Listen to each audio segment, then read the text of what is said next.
May just request people who are standing on the sides, who are standing in front, if you can please take your seats. If I can request our representatives to please guide them. सभी लोग जो side में खड़े हैं और जो मंच के आगे भी खड़े हैं, आपसे निवेदन है कि प्लीज आप अपना स्थान ग्रहण करें। अब से बस थोड़ी देर में ही हम अपना समापन सत्र, आखिरी सत्र Madhya Pradesh global investors summit 2023 का आरंभ करने जा रहे हैं। आप सभी से पुनः निवेदन कि आप अपना स्थान ग्रहण करें। Ladies and gentlemen, let's be just ready to welcome our distinguished guests of honor who are going to be joining us shortly and also going to be addressing us. They are the Honorable Union Ministers joining us from the Government of India, from Delhi, who are going to be addressing us, and further we seek their guidance on the way forward.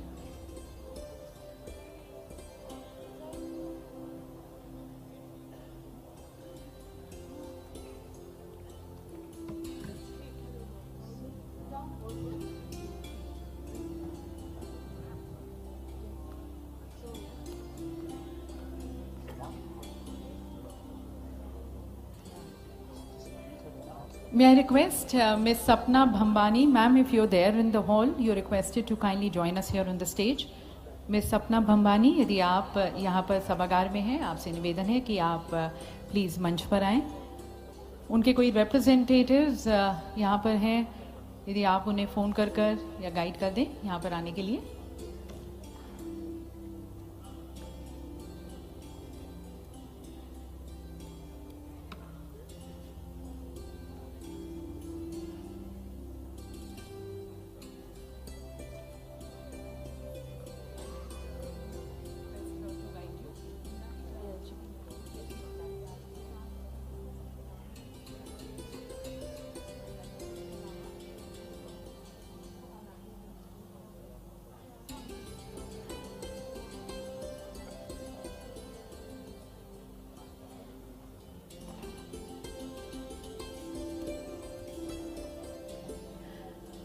Once again, a call for Ms. Sapna Bhambani. May I request you, ma'am, to please be joining us, the CEO of TaskUs. You are our distinguished guest here on the dais.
Once again requesting people who are standing in the front to kindly take your seats.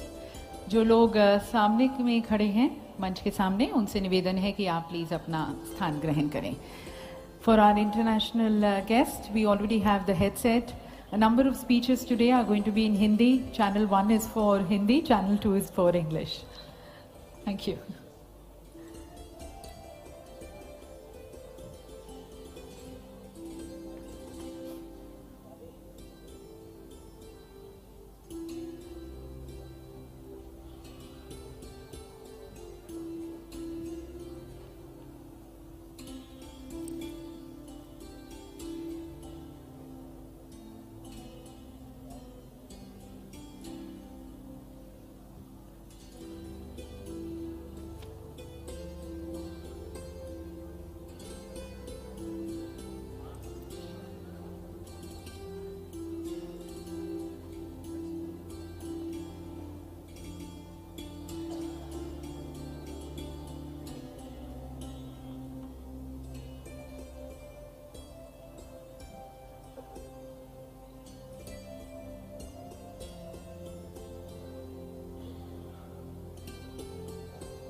May I just request no movement in the hall, please. सभी लोग जो अंदर की तरफ आ रहे हैं, please जल्द से जल्द अपना स्थान ग्रहण करें.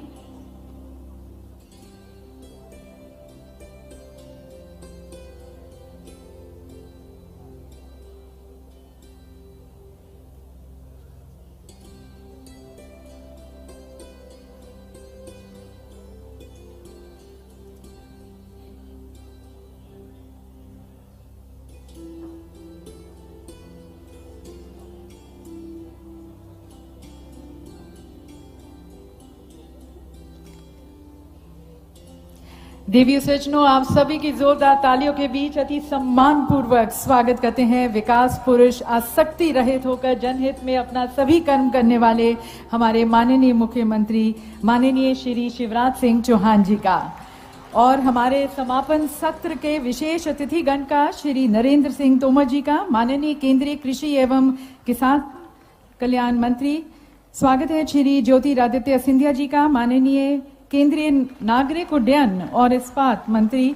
स्वागत है डॉक्टर वीरेंद्र कुमार खटीक जी का, माननीय केंद्रीय सामाजिक न्याय और अधिकारिता मंत्री, और श्री फगन सिंह कुलस्ते जी का, हमारे माननीय केंद्रीय ग्रामीण विकास व इस्पात राज्य मंत्री का.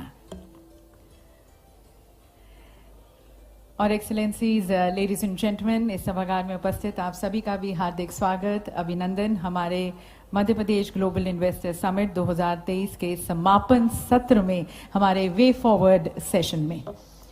देवी सज्जनों, कल जब हमने अपना सत्र आरंभ किया, उद्घाटन सत्र आरंभ किया, तब हमें माननीय प्रधानमंत्री जी का आशीर्वाद और उनका मार्गदर्शन मिला.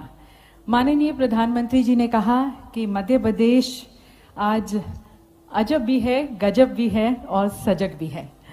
साथ साथ माननीय प्रधानमंत्री जी ने ये भी कहा कि as per the World Bank, India today is more ready to combat the global headwinds than any other economy in the world, because we have very strong macroeconomic fundamentals that extended, that was very inspiring and motivating for all the investors, the global and the domestic investors, towards ensuring the return on investment.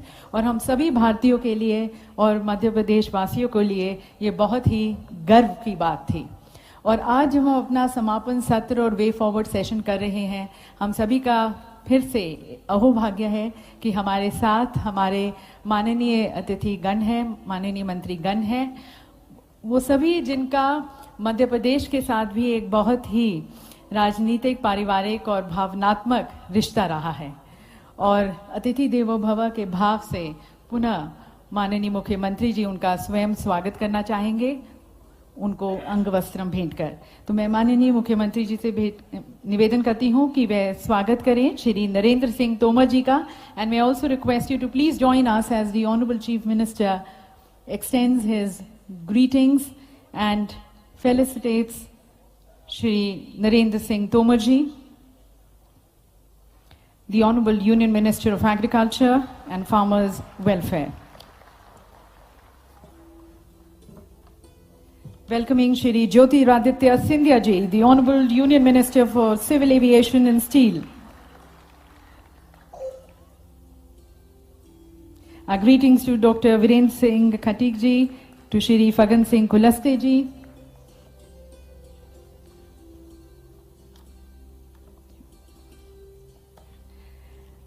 Ladies and gentlemen, as we start this session, we would like to play the video message from Shri S. Jayashankar ji, our Honorable External Affairs Minister, who has given a new shape and direction to the Indian foreign policy.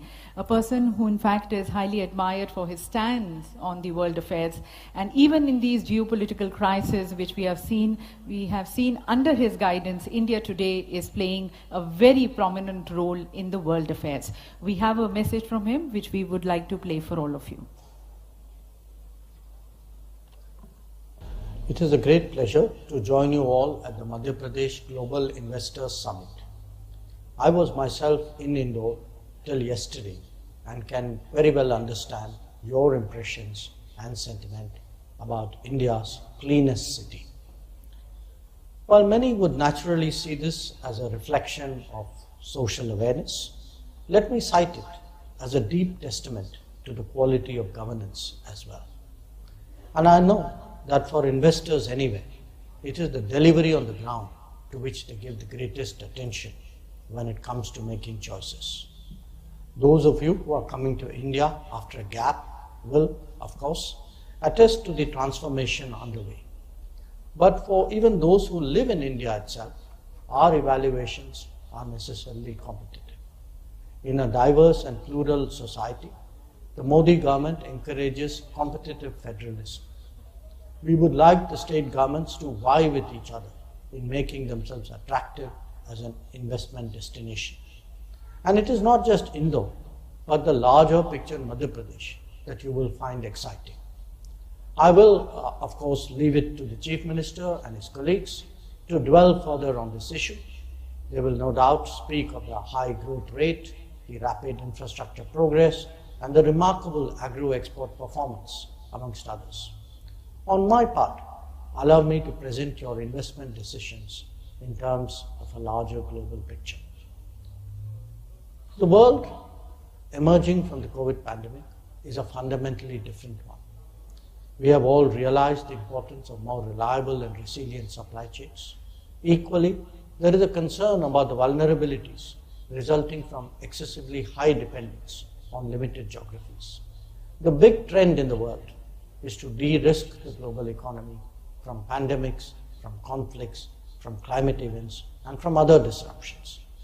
And the solution there is to diversify manufacturing, production, and services. It is precisely in that quest that many of you are here at this event. There are also important data and technology facets to this challenge. Just as we seek reliability in supply chains, we also value trust and transparency in the digital domain. This also applies to respect for rules and adherence to contracts. When it comes to technology, there is a growing realization both about the talent of India's human resources and benefits of collaboration with our companies.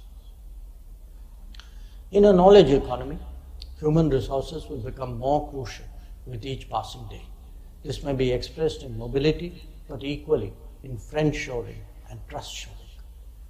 The Modi government has initiated a set of reforms in associated fields that start from health and nutrition and extend to education, skill development, and innovation. In recent times, India's startups, contract engineering, and industrial manufacturing have all kept pace with each other as a consequence.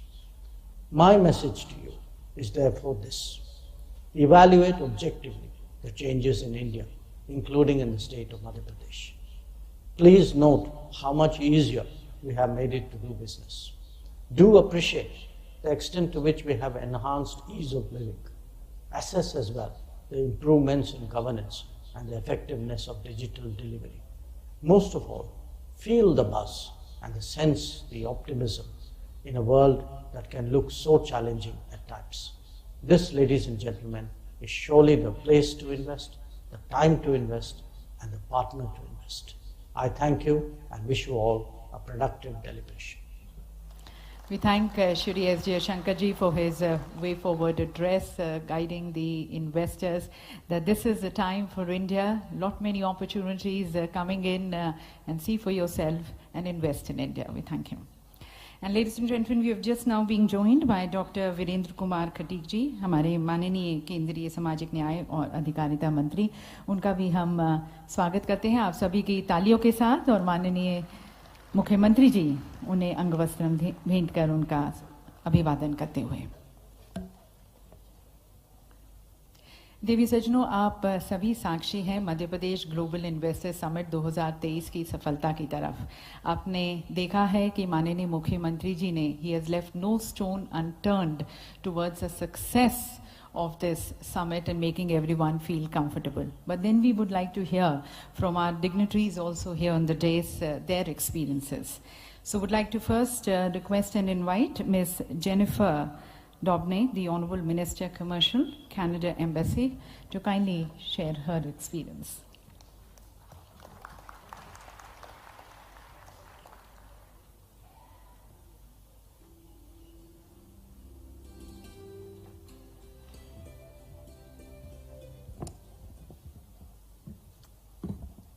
Good afternoon. Good afternoon, distinguished guests.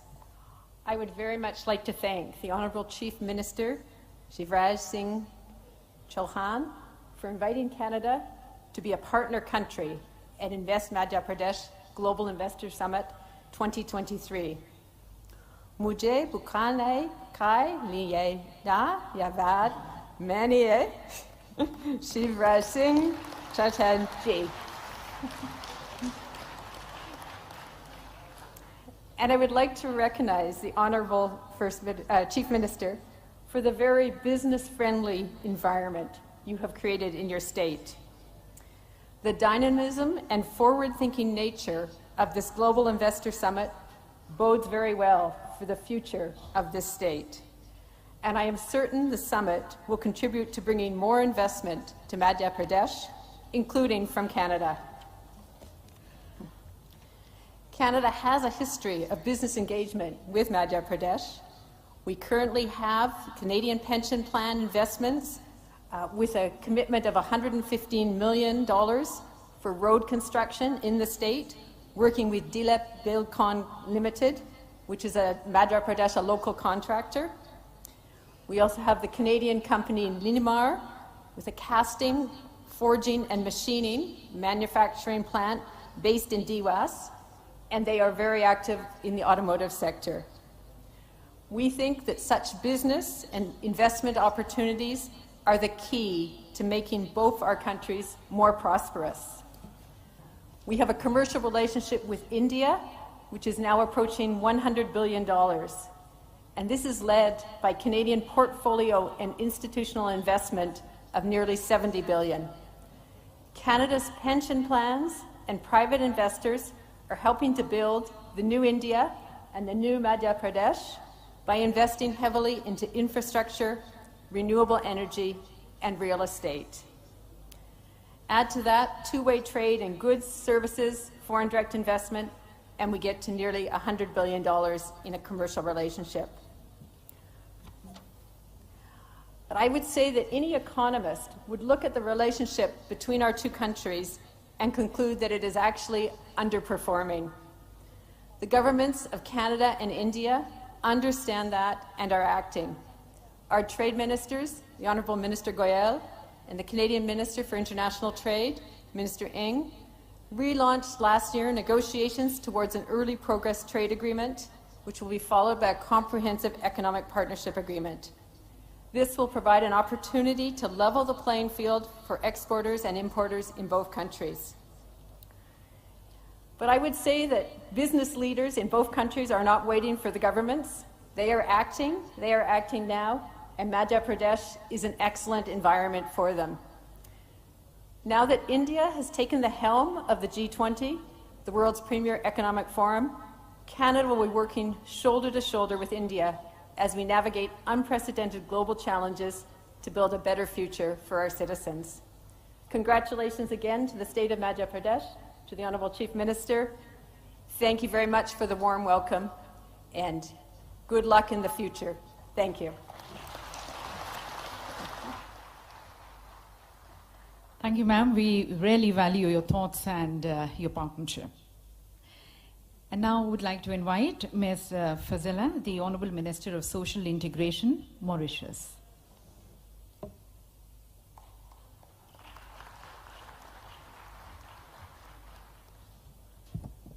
Thank you, Madam. Honorable Chief Minister of Madhya Pradesh, ministers, delegates from across the world, distinguished guests, ladies and gentlemen. Namaskar, Shubh Sawar, good afternoon. इस सम्मेलन में उपस्थित सभी को मेरा नमस्कार। मुझे बहुत गर्व महसूस हो रहा है इस ग्लोबल इन्वेस्टर्स समिट में आकर।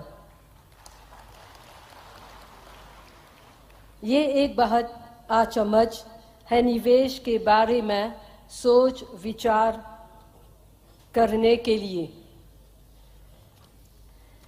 It brings me an immense pleasure to be in the land of my grandparents who hailed from Surat in our endearing Gujarat.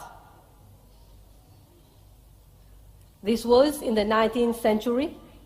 It was a time when many Gujaratis were seeking a better opportunity and a brighter future in other faraway lands, such as South Africa, Madagascar, Réunion Island, and of course Mauritius as well. Most of them settled in those countries. So as you can see, I personally share emotional roots with incredible India. My grandfather was only 14 years when he followed the footsteps of his elder brother, who already settled in Mauritius and started business by opening a shop. When the time came for him to get married, he came back to Surat to choose his bride. Then they both returned to Mauritius and continued business. My uncle left Mauritius to settle in South Africa, and my grandparents spread, I must say, the business. The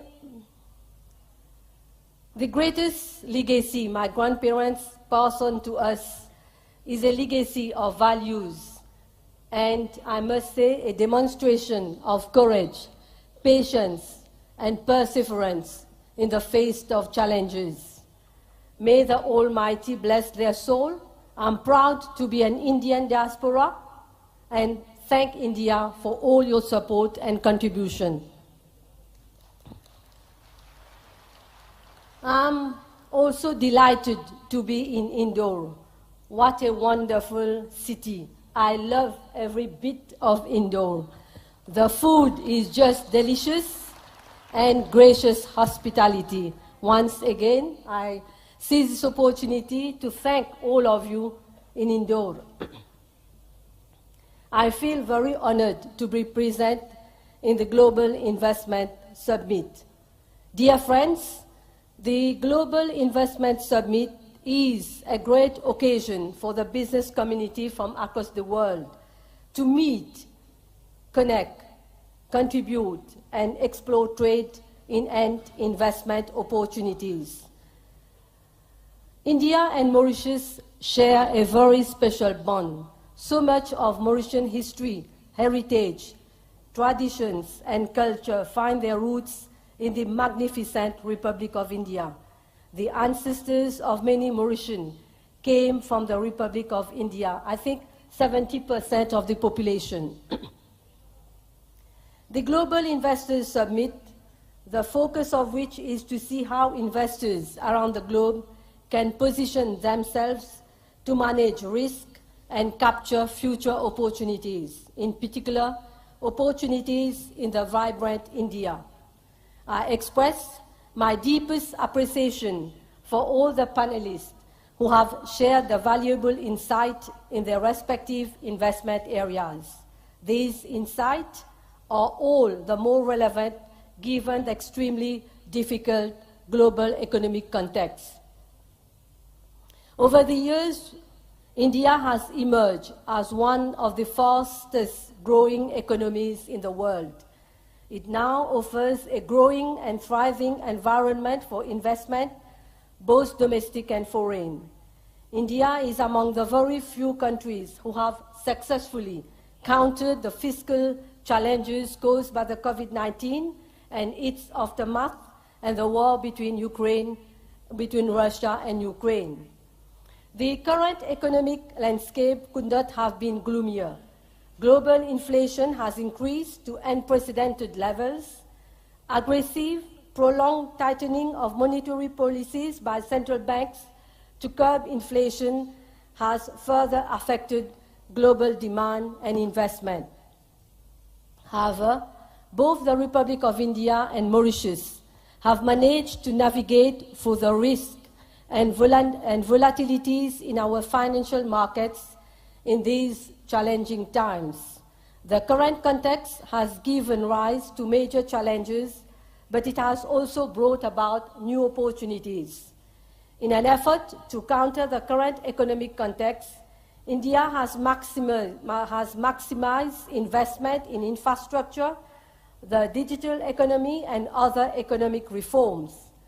Thanks to these strong policies taken by your government, India is in a better position to recover from the aftermath of the pandemic.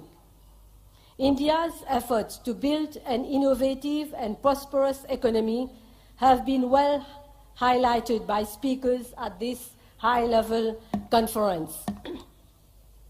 India is ranked #1 in smartphone data consumption, global fintech, the IT BPM outsourcing distribution. India is also the world's third largest aviation and automobile market. At this point, I wish to commend the motivational and dynamic speech by your Prime Minister Narendra Modi ji yesterday virtually. The Prime Minister highlighted that the International Monetary Fund sees India as a bright spot in the global economy. The World Bank has also expressed that India is in a better position to deal with global headwinds than many other countries. As pointed out by Narendra Modi ji, India's economic success is the result of a strong democracy, young demography, and, of course, political stability. Our presence at this global platform is testimony to the trust that the international business community has in India as an international financial hub. Representatives of around 314 major companies and several countries, including Mauritius, are present at this summit to expand their networks and build new businesses relations with India. I would like to see this opportunity to highlight that Mauritius is also an unparalleled, well-regulated and transparent international financial sector. I trust that this platform will have given you all the chance to discover the vibrant investment climate offered by my country.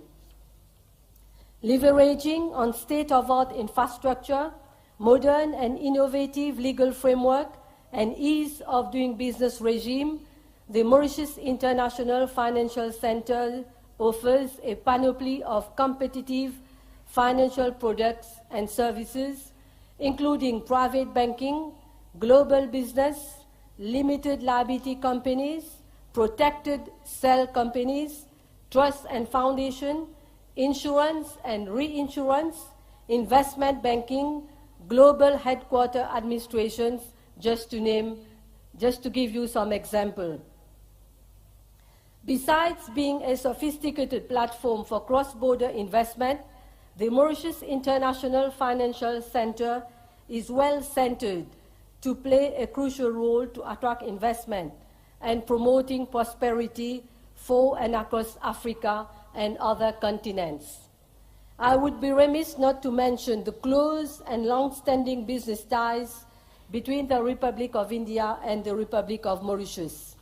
The Republic of India has always been one of the top free trading partners of the Republic of Mauritius, as well as one of our top free sources of foreign direct investment.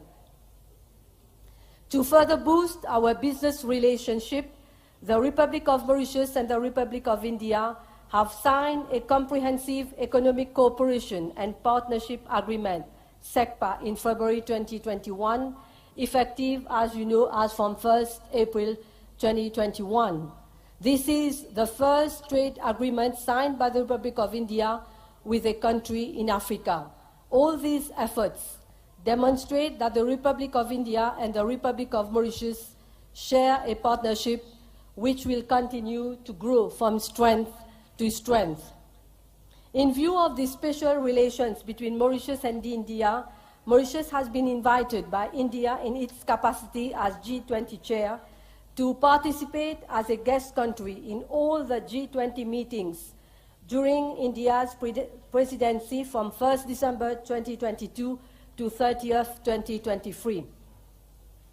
The invitation from India, apart from illustrating the excellent bilateral relations and enduring friendship between the two countries, provides a unique opportunity to further the national agenda of Mauritius in the realm of global governance and of issues of vital interest for the country. It is therefore crucial for Mauritius to strategize and coordinate its participation in the over 200 G20 meetings that India plans to organize throughout the year. I would like to close this meeting by once again highlighting the economic achievements of India. India is a global player on track to become the third largest economic power in the world. I hope that members of the business community present today will make the most of the knowledge acquired and the relationship built during this summit to further promote investment and trade to the advantage of each and everyone. Thank you, esteemed guests and friends. Dhanyavad. Thank you, ma'am, for appreciating the economic strength of India, and we really hope that the bonds of friendship trade further flourish between the two countries. Now may I request His Excellency Hans Jacob Fred and Len, the Honorable Ambassador of Norway, for his views.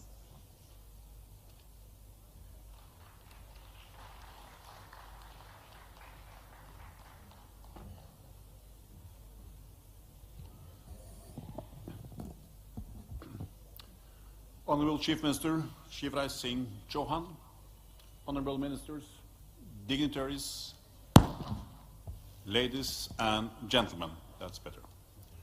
First, I would like to thank for a very warm welcome here at Indore, India's cleanest city, and a place where actually you really feel the urge to leave this conference center just to stroll along the very welcoming streets of this city. And I would like to thank you for the invitation to this summit, giving us a chance to discuss how we can bring actually Indian economy forward and the Indian-Norwegian cooperation forward. India is one of the largest, one of the fastest growing economies. India is about becoming the most populated country on this planet. India is the place where actually we need to succeed when it comes to the climate crisis and when it comes to combat poverty and to actually fulfill the Sustainable Development Goals. These elements, the fast-growing economy and our joint global challenges, is why Norway in 2019 formulated an India strategy to see how we actually can improve our cooperation and how we can help each other succeed in our global challenges. And this we actually are building over on our comparative strengths, which and the sectors where we'll be cooperating is strengthening democracy and rule-based world order. It's on oceans, climate, development, energy, and environment. Okay, let's drop oceans. That's not something we discuss here in Madhya Pradesh. But climate, energy, and environment is important. Norway is a small country, so we're not bringing a huge business delegation.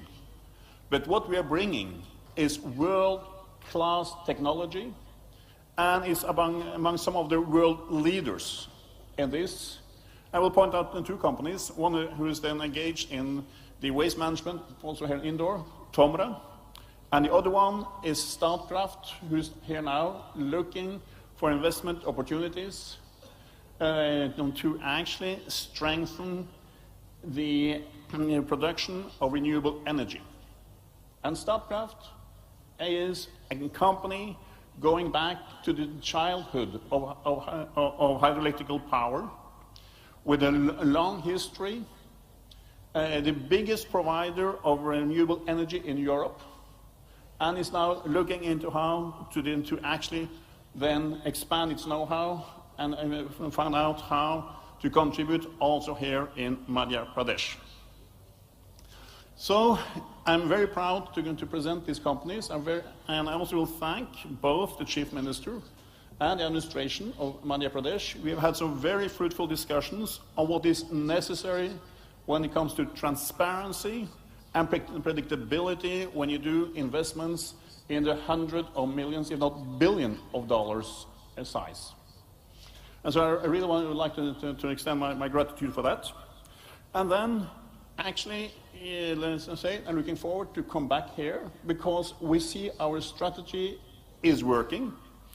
Norway is a small country, but by concentrating on where we are comparatively strong, we see that actually we see eye to eye with India in these issues, and we succeed. And actually, the trade between Norway and India has doubled since actually we launched this strategy. And I'm looking forward to actually continue cooperation on this. And also wishing then Madhya Pradesh most luck. We see that in a country with a high growth rate, Madhya Pradesh is above average, which means actually catching up fast. So good luck and looking forward to cooperation. Thank you. Thank you, Excellency. We really appreciate your thoughts and your collaboration with India and Madhya Pradesh towards creating a better world and a clean planet. और अब हमारे उद्योगपति जो यहाँ पर मंच पर हैं उन्हें आमंत्रित करना चाहेंगे उनके विचारों के लिए, पर बुलाने से पहले उनसे निवेदन है कि आप अपना संदेश, अपना एड्रेस संक्षिप्त में रखें क्योंकि हमारे अतिथिगण की फ्लाइट्स हैं, तो उसको मद्देनजर रखते हुए मैं आमंत्रित करती हूँ श्री कमल बाली जी को, managing director and president Volvo group India.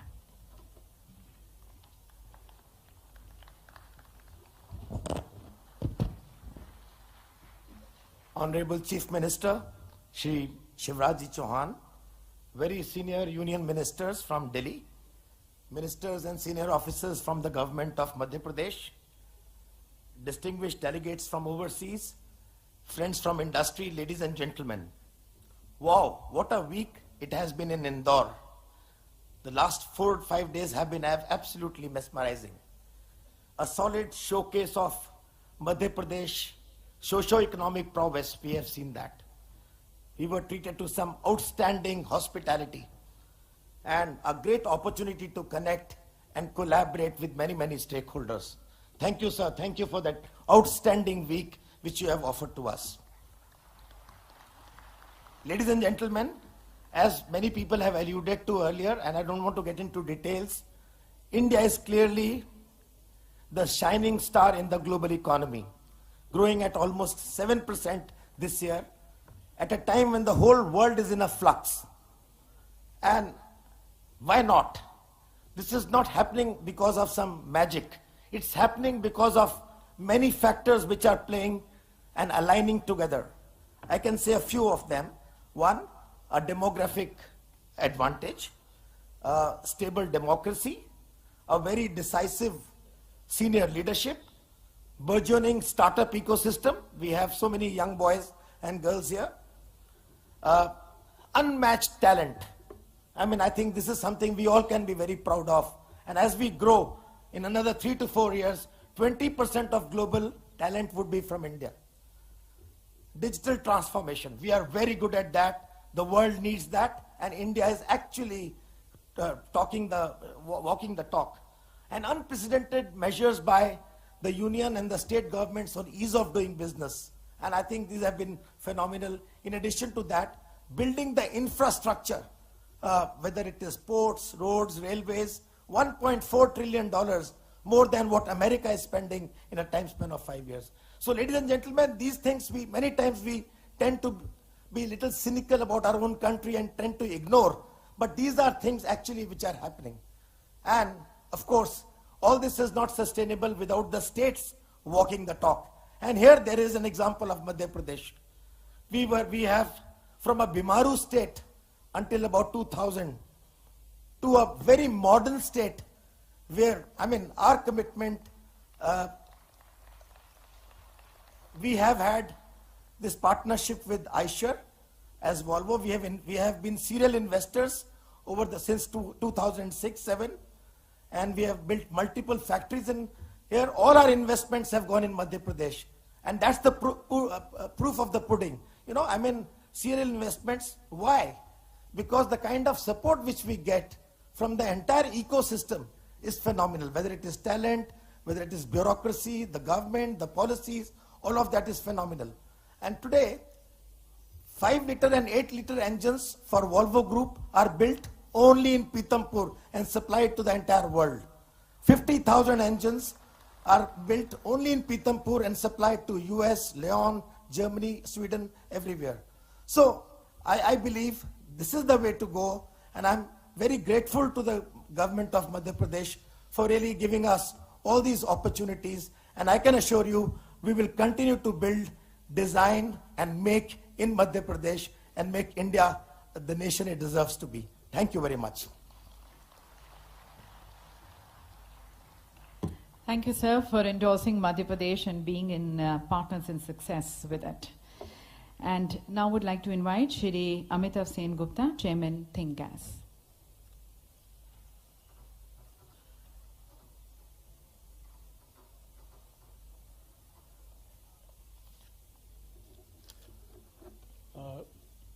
Respected Chief Minister Shivraj Singh Chauhan ji, senior leadership from central government, the senior bureaucrats present here, and distinguished ladies and gentlemen.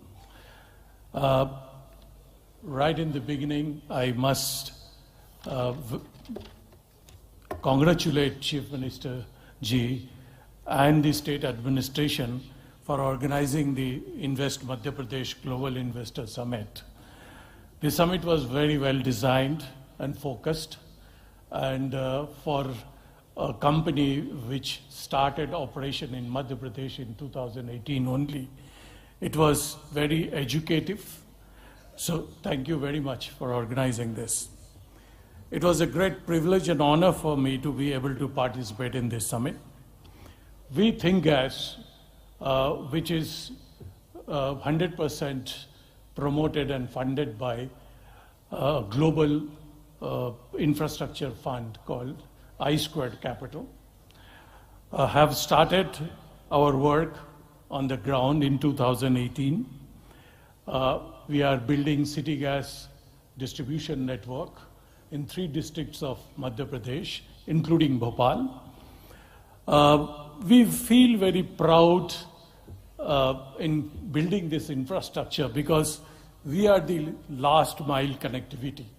If we don't put this infrastructure, the gas, natural gas, which is a clean fuel, will not reach to the consumers in a big way. And thanks to the initiative from central government, that a lot of in almost entire country is now covered by CGD projects, which is a big employment generator also. During this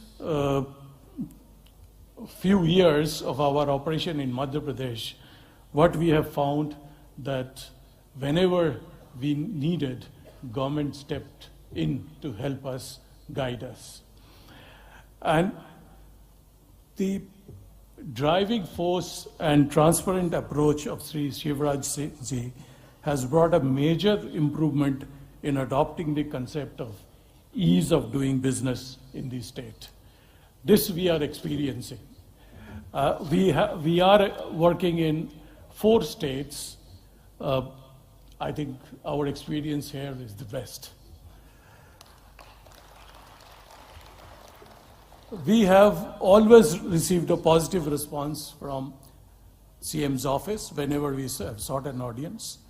And Sri Shivraj Singh Ji is always available to help investors. His dedication in planting a tree a day really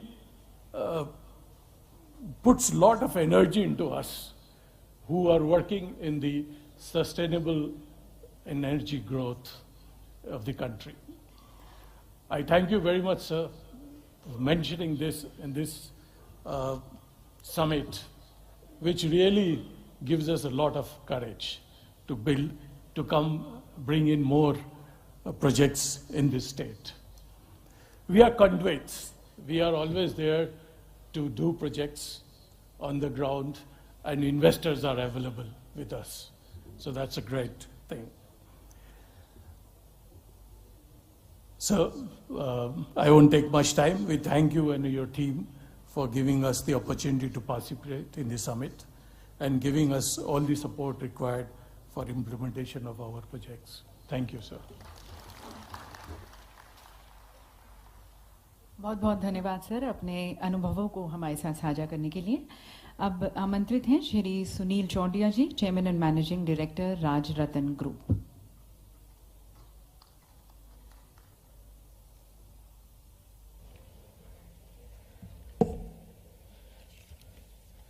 माननीय मुख्यमंत्री श्री शिवराज सिंह जी चौहान, माननीय श्री ज्योतिरादित्य जी सिंधिया, मंच पर विराजित अन्य मंत्रीगण, dignitaries on the dais, dignitaries sitting in the audience, I can see that ये पूरा सभागार बहुत पावरफुल लोगों से भरा हुआ है।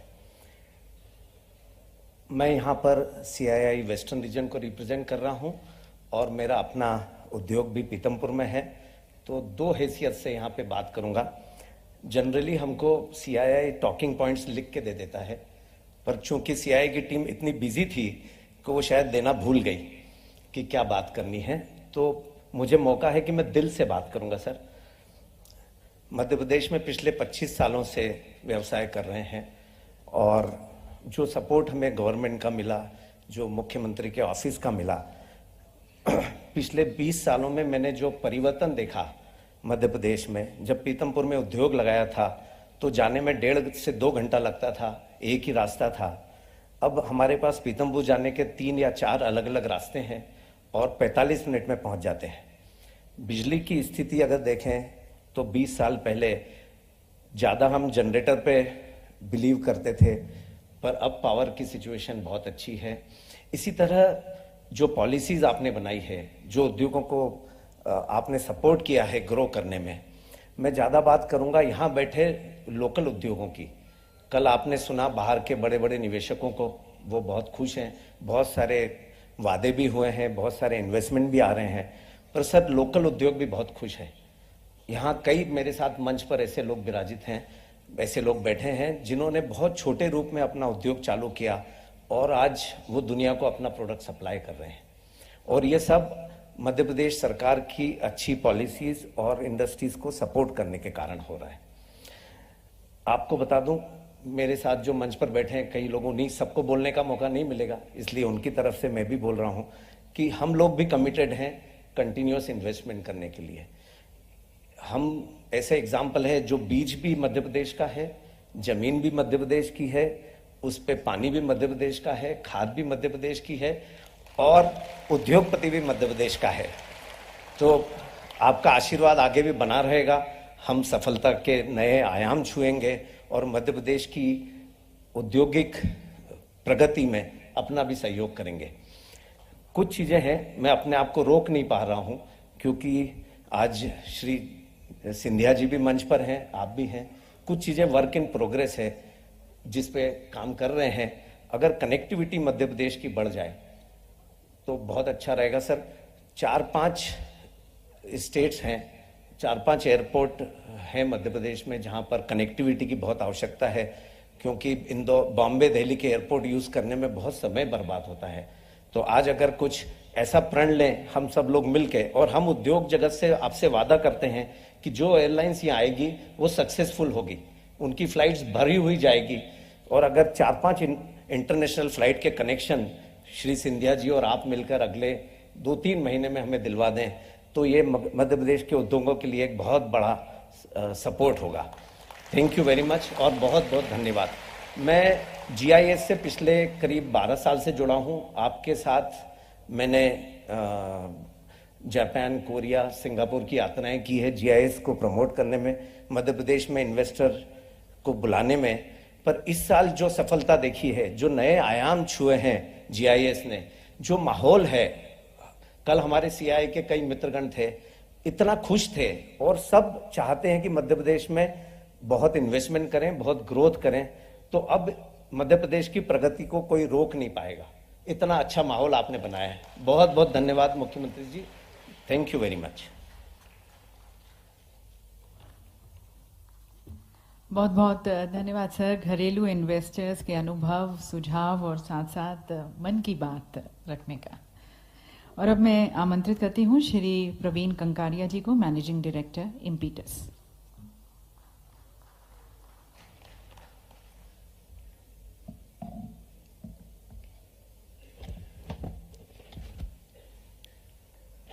माननीय मुख्यमंत्री जी, केंद्रीय मंत्री नरेंद्र जी, ज्योतिरादित्य जी एंड वीरेंद्र जी, शिवराज जी, आपको वादा किया था अगली बार हिंदी में बोलूंगा, तो आज पूरी चेष्टा कर रहा हूं हिंदी में बोलने की।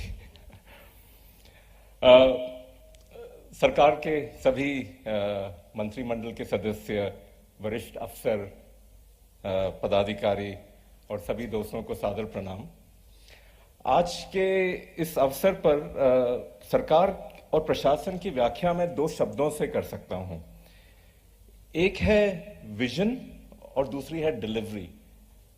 तो दृष्टि और परिणाम, ये दोनों चीजें मुझे देखने को मिली है। मैं भी आपकी तरह सर यहीं से काम शुरू किया था और यहीं पर काम कर रहे हैं, इंदौर से ही अरसे से।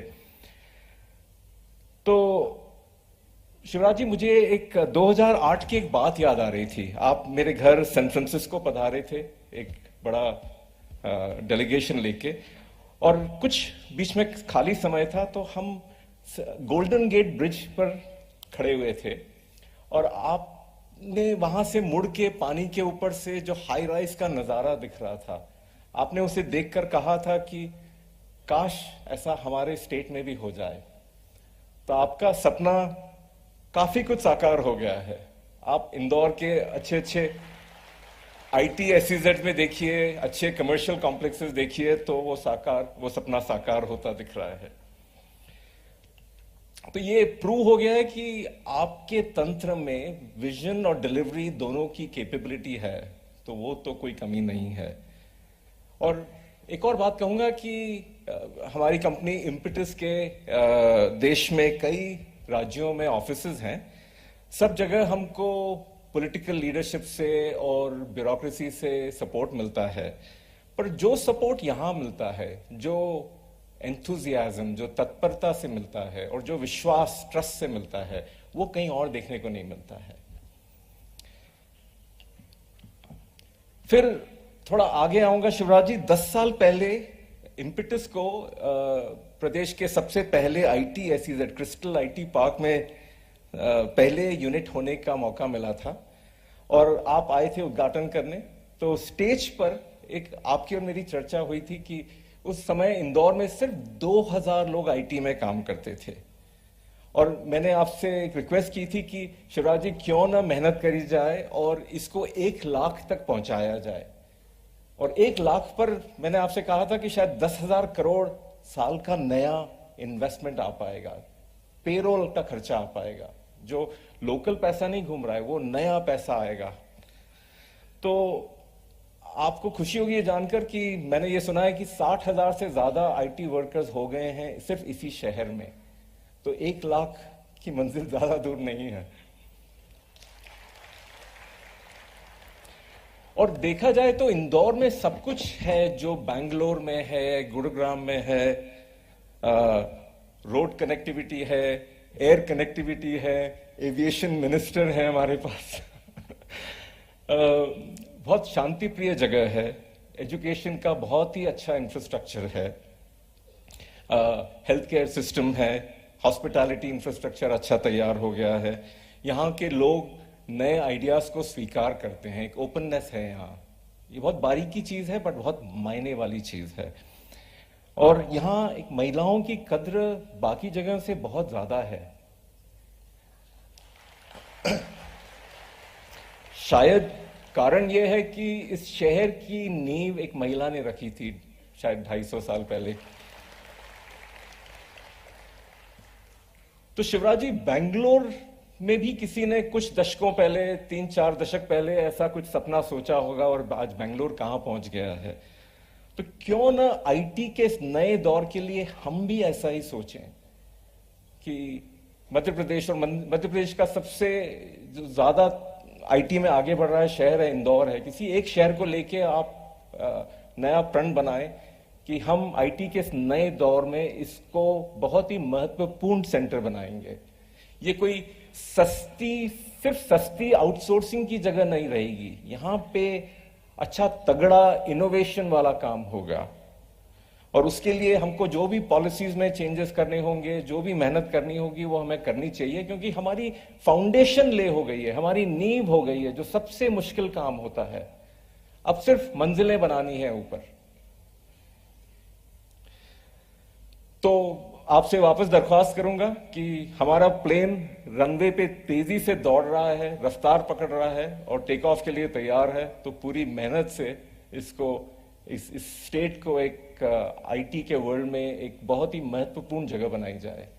और मैं ये खाली बात नहीं कर रहा हूं, हमारी कंपनी, मैं सिलिकॉन वैली में रहता हूं, पर हमारी कंपनी का सारा इनोवेशन इंदौर से होता है। हम दर्जनों पैटेंट फाइल कर चुके हैं इंदौर से, और ऐसे वैसे पैटेंट भी नहीं है, एकदम डेफिनेटिव पैटेंट है।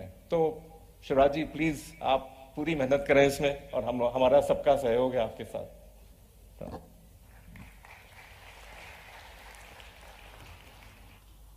बहुत बहुत धन्यवाद कंकाड़िया जी। आपके अनुभव और आपके सुझाव यकीनन एक और इम्पीटस देते हैं स्टेट मशीनरी को अच्छा करने की तरफ। और अब मैं आमंत्रित करती हूँ श्री अमित सिंह जी को, group head Asian paints. Honorable Chief Minister of Madhya Pradesh, Shivraj Singh Chauhan ji, Namaskar. Honorable Ministers of the Government of India, Government of Madhya Pradesh, and officials and dignitaries on the dais.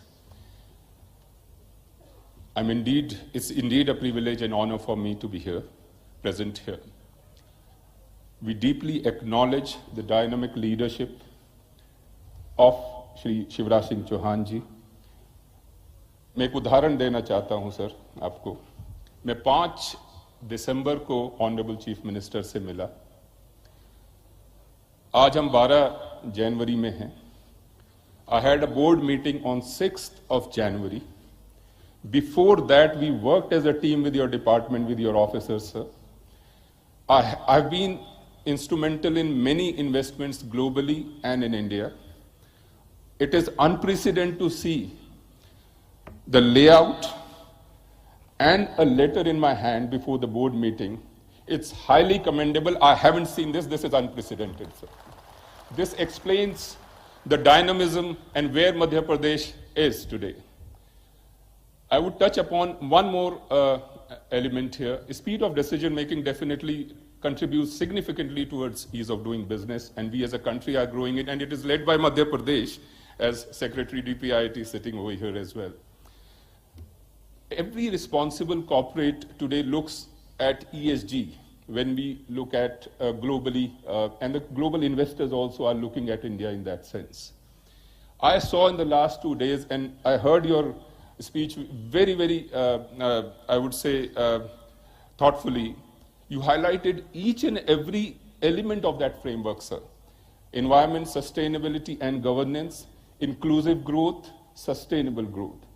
This is the element that we all look at today as global responsible corporates when we look at investments. Sir. Thank you so much for having that vision incorporated into your industrial policy as well, and thought and vision, sir. With these limited words, thank you so much. It was indeed a privilege to be here. Thank you, sir.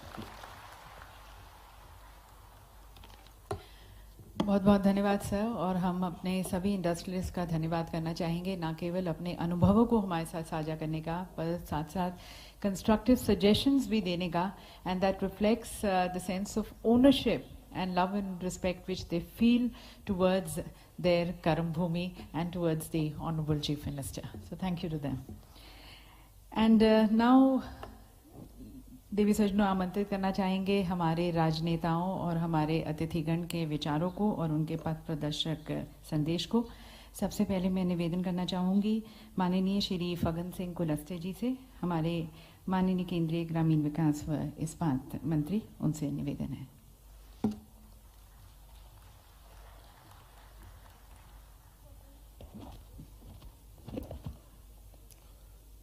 आज विशेष तौर से हमारे मध्य प्रदेश के मुख्यमंत्री आदरणीय शिवराज जी, हमारे केंद्रीय मंत्रिमंडल के सभी हमारे वरिष्ठ साथीगण, हमारे राज्य सरकार के मंत्रीगण और सभी हमारे देश और विदेश के सभी मेहमान, उद्योग जगत के सभी मित्रों, बहनों,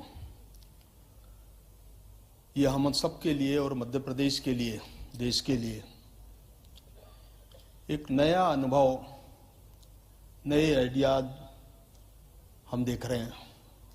मुझे आज शिवराज जी ने कहा कि कुछ सेशंस पे रहना है।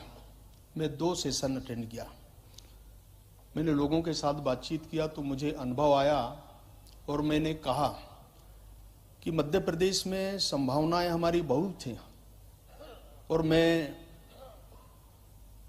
चाहूंगा कि आप लोगों ने देखा होगा इन्हें 2, 3, 4 दिनों के अंदर,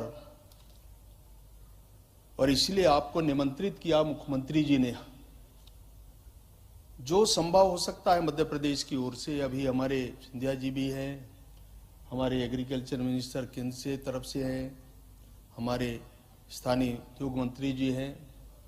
निश्चित तौर से मैं कह सकता हूं कि रूरल के क्षेत्र में मैंने थोड़ा देखा कि आज इसका कितना विस्तार हुआ है, और ये आप सबके लिए भी, हमारे इंडस्ट्री के क्षेत्र में, इस्पात के क्षेत्र में जितना ग्रोथ हमने किया है, ये अपने आप में बड़ा अद्भुत है। और प्रधानमंत्री जी का जो विजन है उसको लेकर के आज शायद मुझे लगता है इच्छा शक्ति के कारण, भारत के कारण, आज हम अपने आप में पूरे दुनिया में जो स्थान और जैसा अनुभव मैंने देखा है वो इस बात का प्रमाण है। और इसलिए मैं तो केवल इतना ही कहूंगा कि आप सब हमारे मुख्यमंत्री जी के आमंत्रण पर, निमंत्रण पर यहाँ पहुंचे हैं। आप जो भी अच्छा कर पाएंगे मध्य प्रदेश के बारे में, यहाँ जो इन्वेस्ट कर सकते हैं, जो भी सरकार की ओर से जो सहयोग हो सकता है, जो आवश्यकता है, रिक्वायरमेंट है, वो निश्चित तौर से मुझे लगता है सब परिस्थितियों को ध्यान में रख करके हम आगे बढ़ेंगे, ताकि एक अच्छा एक देश में विशेष तौर से इंदौर के बारे में, मध्य प्रदेश के बारे में जो कुछ भी अचीवमेंट हम देख पा रहे हैं वो परिणाम तक पहुंच जाए, ये आप सभी मित्र, सभी साथियों से मैं अपेक्षा करता हूं। और एक बार फिर मध्य प्रदेश, हमारे इंदौर की धरती में आप सबका बहुत बहुत अभिनंदन। नमस्कार। बहुत बहुत धन्यवाद माननीय मंत्री जी। और अब मैं आमंत्रित करती हूँ डॉक्टर वीरेंद्र कुमार खटीक जी को, हमारे माननीय केंद्रीय सामाजिक न्याय और अधिकारिता मंत्री।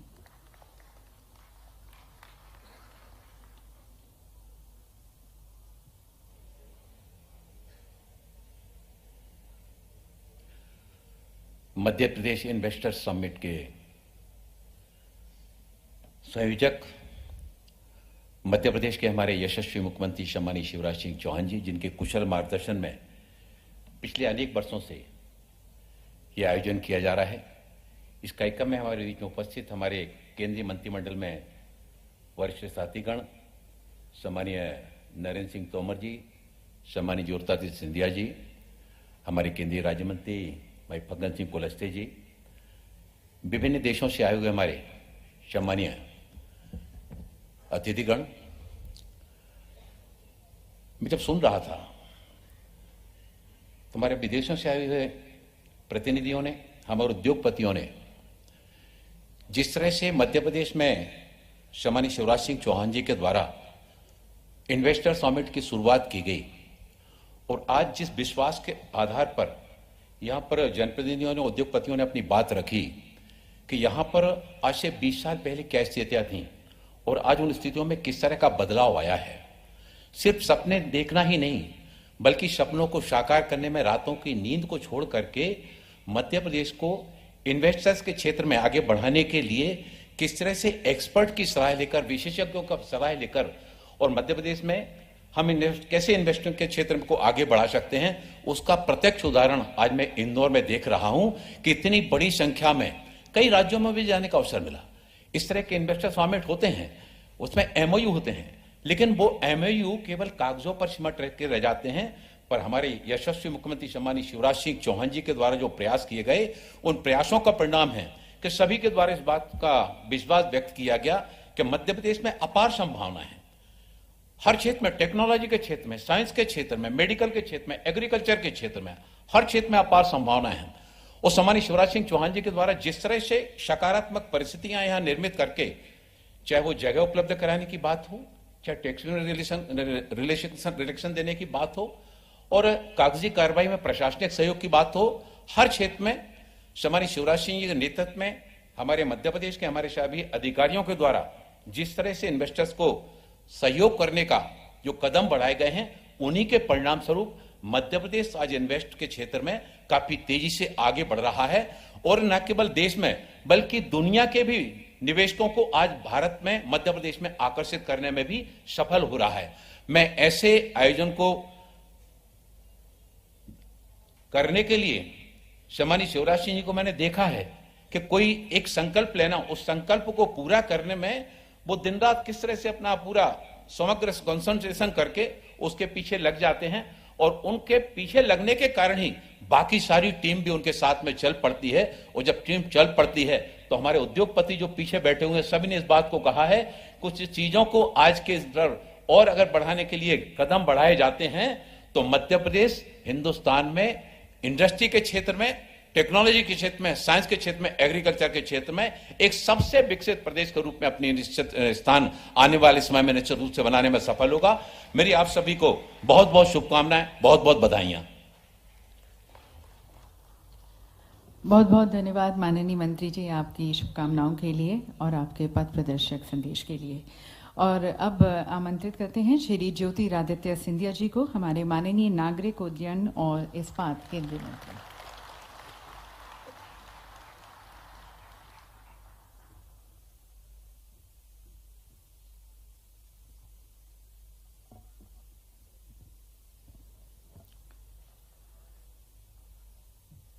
Seated on the dais with us,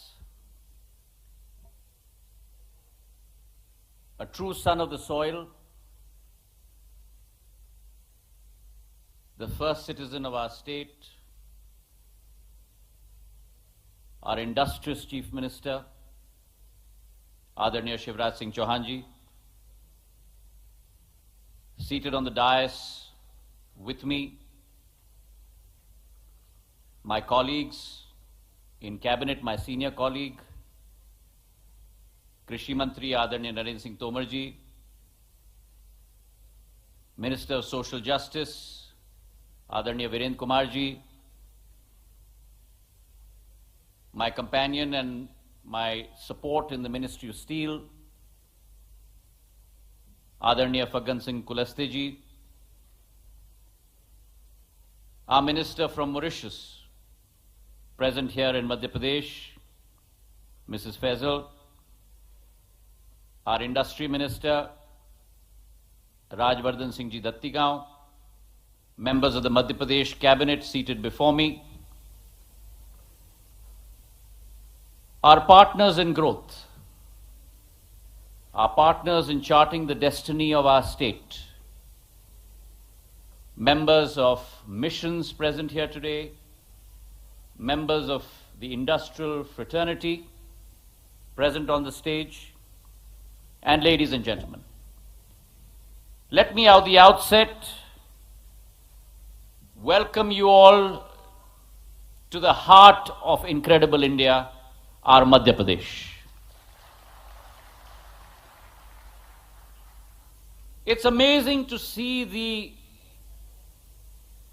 zeal and the resilience with which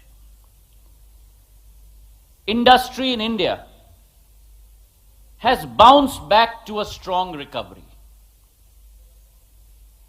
We have been faced with probably one of the most trying times in the history of mankind. And India has emerged. She has emerged stronger. She has emerged with greater potential and greater opportunity. Government has been extremely committed to create an enabling environment within our country, looking at both demand and supply drivers. The Prime Minister was very clear and very forthright when through this period of the pandemic, over the last 2 or 3 years, he said we must steer the course. We must keep on course with investment and with growth. And as a result of which, under the leadership of Prime Minister Narendra Modi ji, today India is experiencing the highest growth rate in the world that has ever been experienced today. When we talk about demand and supply drivers, on the demand side, we are looking at easing the ways to do business, concentrating on logistics, enabling manufacturing, and most importantly, capacity building.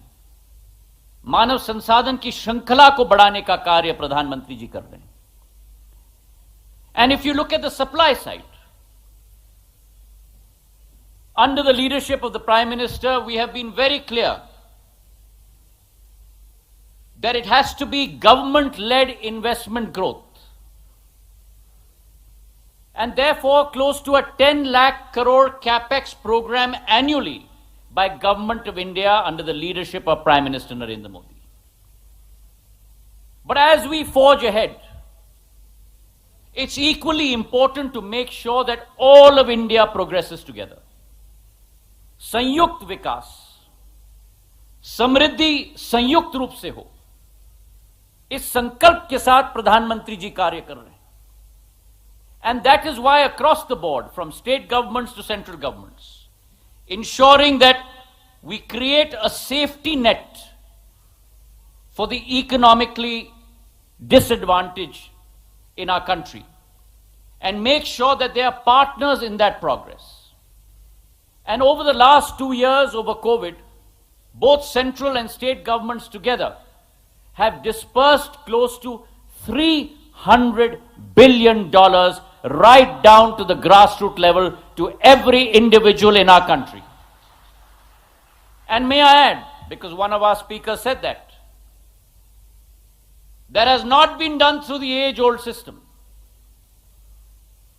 but it has been done through the cutting-edge system of digitalization, our UPI payment system, which is not only an innovation, but a patent of India, which today has got acclaim across the world on a global scale.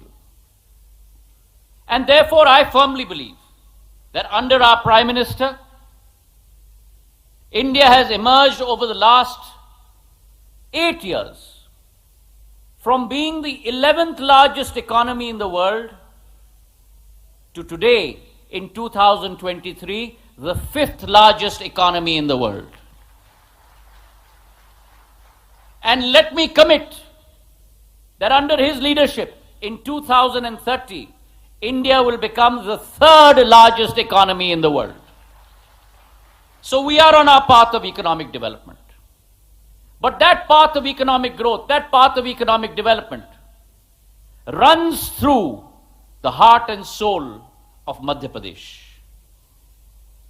Madhya Pradesh अजब भी है, गजब भी है और सजग भी है, जैसे प्रधानमंत्री जी ने कहा, और देश का हृदय स्थल है. And it is this Madhya Pradesh that has pivoted itself from its earlier Bimaru attack to becoming one of the highest growth center states in the country. And the reason for that, कहा जाता है ना कि हर सपने को साकार करने के लिए एक शिल्पकार की जरूरत है. मध्य प्रदेश का शिल्पकार इस मंच पे शिवराज सिंह चौहान जी के रूप में बैठे हुए हैं, जिन्होंने अपने अथक प्रयासों के आधार पर, अपने मेहनत, परिश्रम, खून पसीना एक करके इस मध्य प्रदेश की तस्वीर को बदली है, जो बीमार country. And may I add, because one of our speakers said that that has not been done through the age-old system, but it has been done through the cutting-edge system of digitalization, our UPI payment system, which is not only an innovation, but a patent of India, which today has got acclaim across the world on a global scale. And therefore, I firmly believe that under our Prime Minister, India has emerged over the last 8 years from being the 11th largest economy in the world to today, in 2023, the 5th largest economy in the world. And let me commit that under his leadership, in 2030, India will become the 3rd largest economy in the world. So we are on our path of economic development. But that path of economic growth, that path of economic development runs through the heart and soul of Madhya Pradesh. Madhya Pradesh अजब भी है, गजब भी है और सजग भी है, जैसे प्रधानमंत्री जी ने कहा, और देश का हृदय स्थल है. And it is this Madhya Pradesh that has pivoted itself from its earlier Bimaru attack to becoming one of the highest growth center states in the country. And the reason for that, कहा जाता है ना कि हर सपने को साकार करने के लिए एक शिल्पकार की जरूरत है. मध्य प्रदेश का शिल्पकार इस मंच पे शिवराज सिंह चौहान जी के रूप में बैठे हुए हैं, जिन्होंने अपने अथक प्रयासों के आधार पर, अपने मेहनत, परिश्रम, खून पसीना एक करके इस मध्य प्रदेश की तस्वीर को बदली है. जो बीमारू राज्य कहा जाता था 2003 के पहले, आज देश में एक सबसे विकसित राज्य में परिवर्तित हो चुका है, जिसका सबूत इस मंच से हमारे इंडस्ट्री के भाई बहनों ने अपने व्याख्यान में कहा. A state that has grown at a CAGR, and my friends from industry will understand, what is important is not high growth rates, but compounded annual growth rates. A CAGR of 6.9% over the last 10 years, and in the last year, under the leadership of Shivraj Singh Ji, grown at 19.4% state GDP growth rate. That is the transformation. Now comes the question, why invest in Madhya Pradesh? There are 5 reasons that I will tell you, and those are not only our reasons for you, but economic reasons that are important for every business. The first is market access. A state which has a population of close to 88 million, 9 crore ki abadi, greater than the population of United Kingdom or Germany or France. And if you take our neighbors together, हमारे पड़ोसियों को आप साथ में ले लो, तो इस राज्य से अकेले आपको देश के 50% की आबादी को एक्सेस मिलती. So the first is market access. The second is infrastructure. Under the leadership of our Chief Minister, we are now power surplus. We have built 300,000 kilometers of roads. We have capability across every sphere of economic development. We have 7 smart cities, 95 plus industrial centers. In Madhya Pradesh, you have every capability for every industry based here. The third is the whole issue of connectivity and logistics. Through highways, we are connected both on the east-west and north-south corridor. Ports are less than 1,000 kilometers away, both on our east coast and west coast. And most importantly, as one of my colleagues from industry said, in the area of civil aviation, Madhya Pradesh today has 5 functional airports. Due to the Chief Minister's persistence, we are soon going to be building the 6th airport in Rewa, thanks to the Chief Minister Shivraj Singh Chauhan ji. In terms of connectivity, Madhya Pradesh 18 months ago had air traffic movements of only 554. Today, in 18 months, Madhya Pradesh has air connectivity of close to 856 air traffic movements, an increase of 60%. Indore alone was connected to only 12 cities. Today, Indore is connected to 23 cities. And on international connectivity, I'd like to give you the good news. Shivraj Singh ji has been after me. Our Member of Parliament, Shankar Lalwani ji, has been after me. Let me give the good news that in the month of April, we will be announcing connectivity from Indore to Sharjah thrice a week by Air India, a new connectivity for Indore on the international basis. So we have connectivity and logistics. We have skilled manpower in Madhya Pradesh. And finally, we have a conducive regulatory climate. Our Invest portal, the brainchild of Shivraj Singh ji. Today, 45 permissions across 12 ministries can be garnered in a period of 24 hours, the testament to which we heard on this munch. So Madhya Pradesh is primed for investment. Madhya Pradesh is primed for growth. And it is our dream to see Madhya Pradesh as not only the heart of India, but the heart of growth of India. India has a dream of reaching a $5 trillion economy by 2026. Of that, $550 billion will be contributed by Madhya Pradesh alone.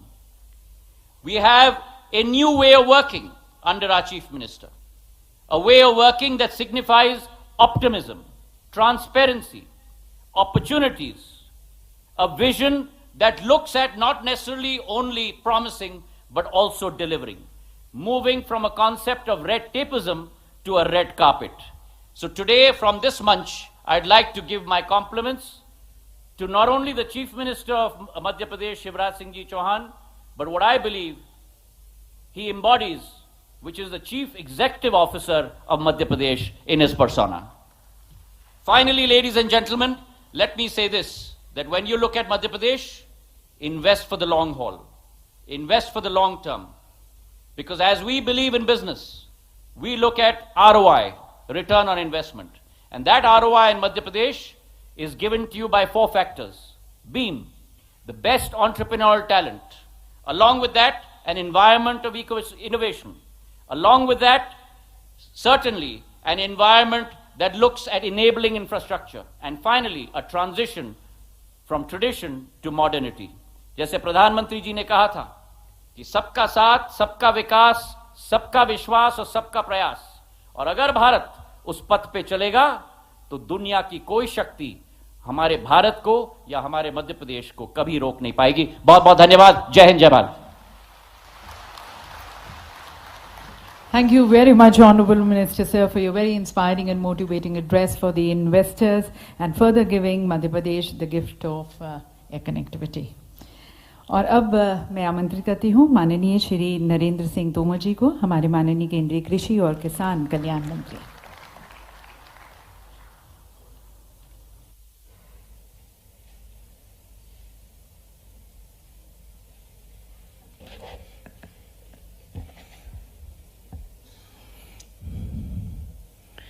आज के इस ऐतिहासिक अवसर पर हम सब के मध्य विराजमान मध्य प्रदेश राज्य के यशस्वी और लोकप्रिय मुख्यमंत्री माननीय श्री शिवराज सिंह चौहान जी,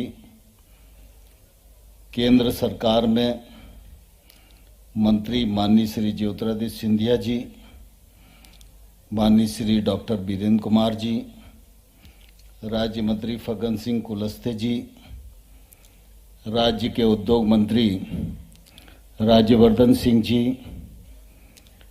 इकबाल सिंह जी, मनीष सिंह जी, एम्बेसडर्स, अन्य देशों के मंत्रीगण, उद्योग संगठनों के प्रतिनिधि और इस मौके पर उपस्थित सभी इस पूरे कार्यक्रम में भाग लेने के लिए और गरिमा प्रदान करने के लिए पधारे सभी महानुभाव बहनों और भाइयों, नया वर्ष प्रारंभ हुआ है। मैं नए वर्ष की आप सबको भारत सरकार की ओर से भी अपनी ओर से भी बहुत बहुत शुभकामनाएं देता हूं।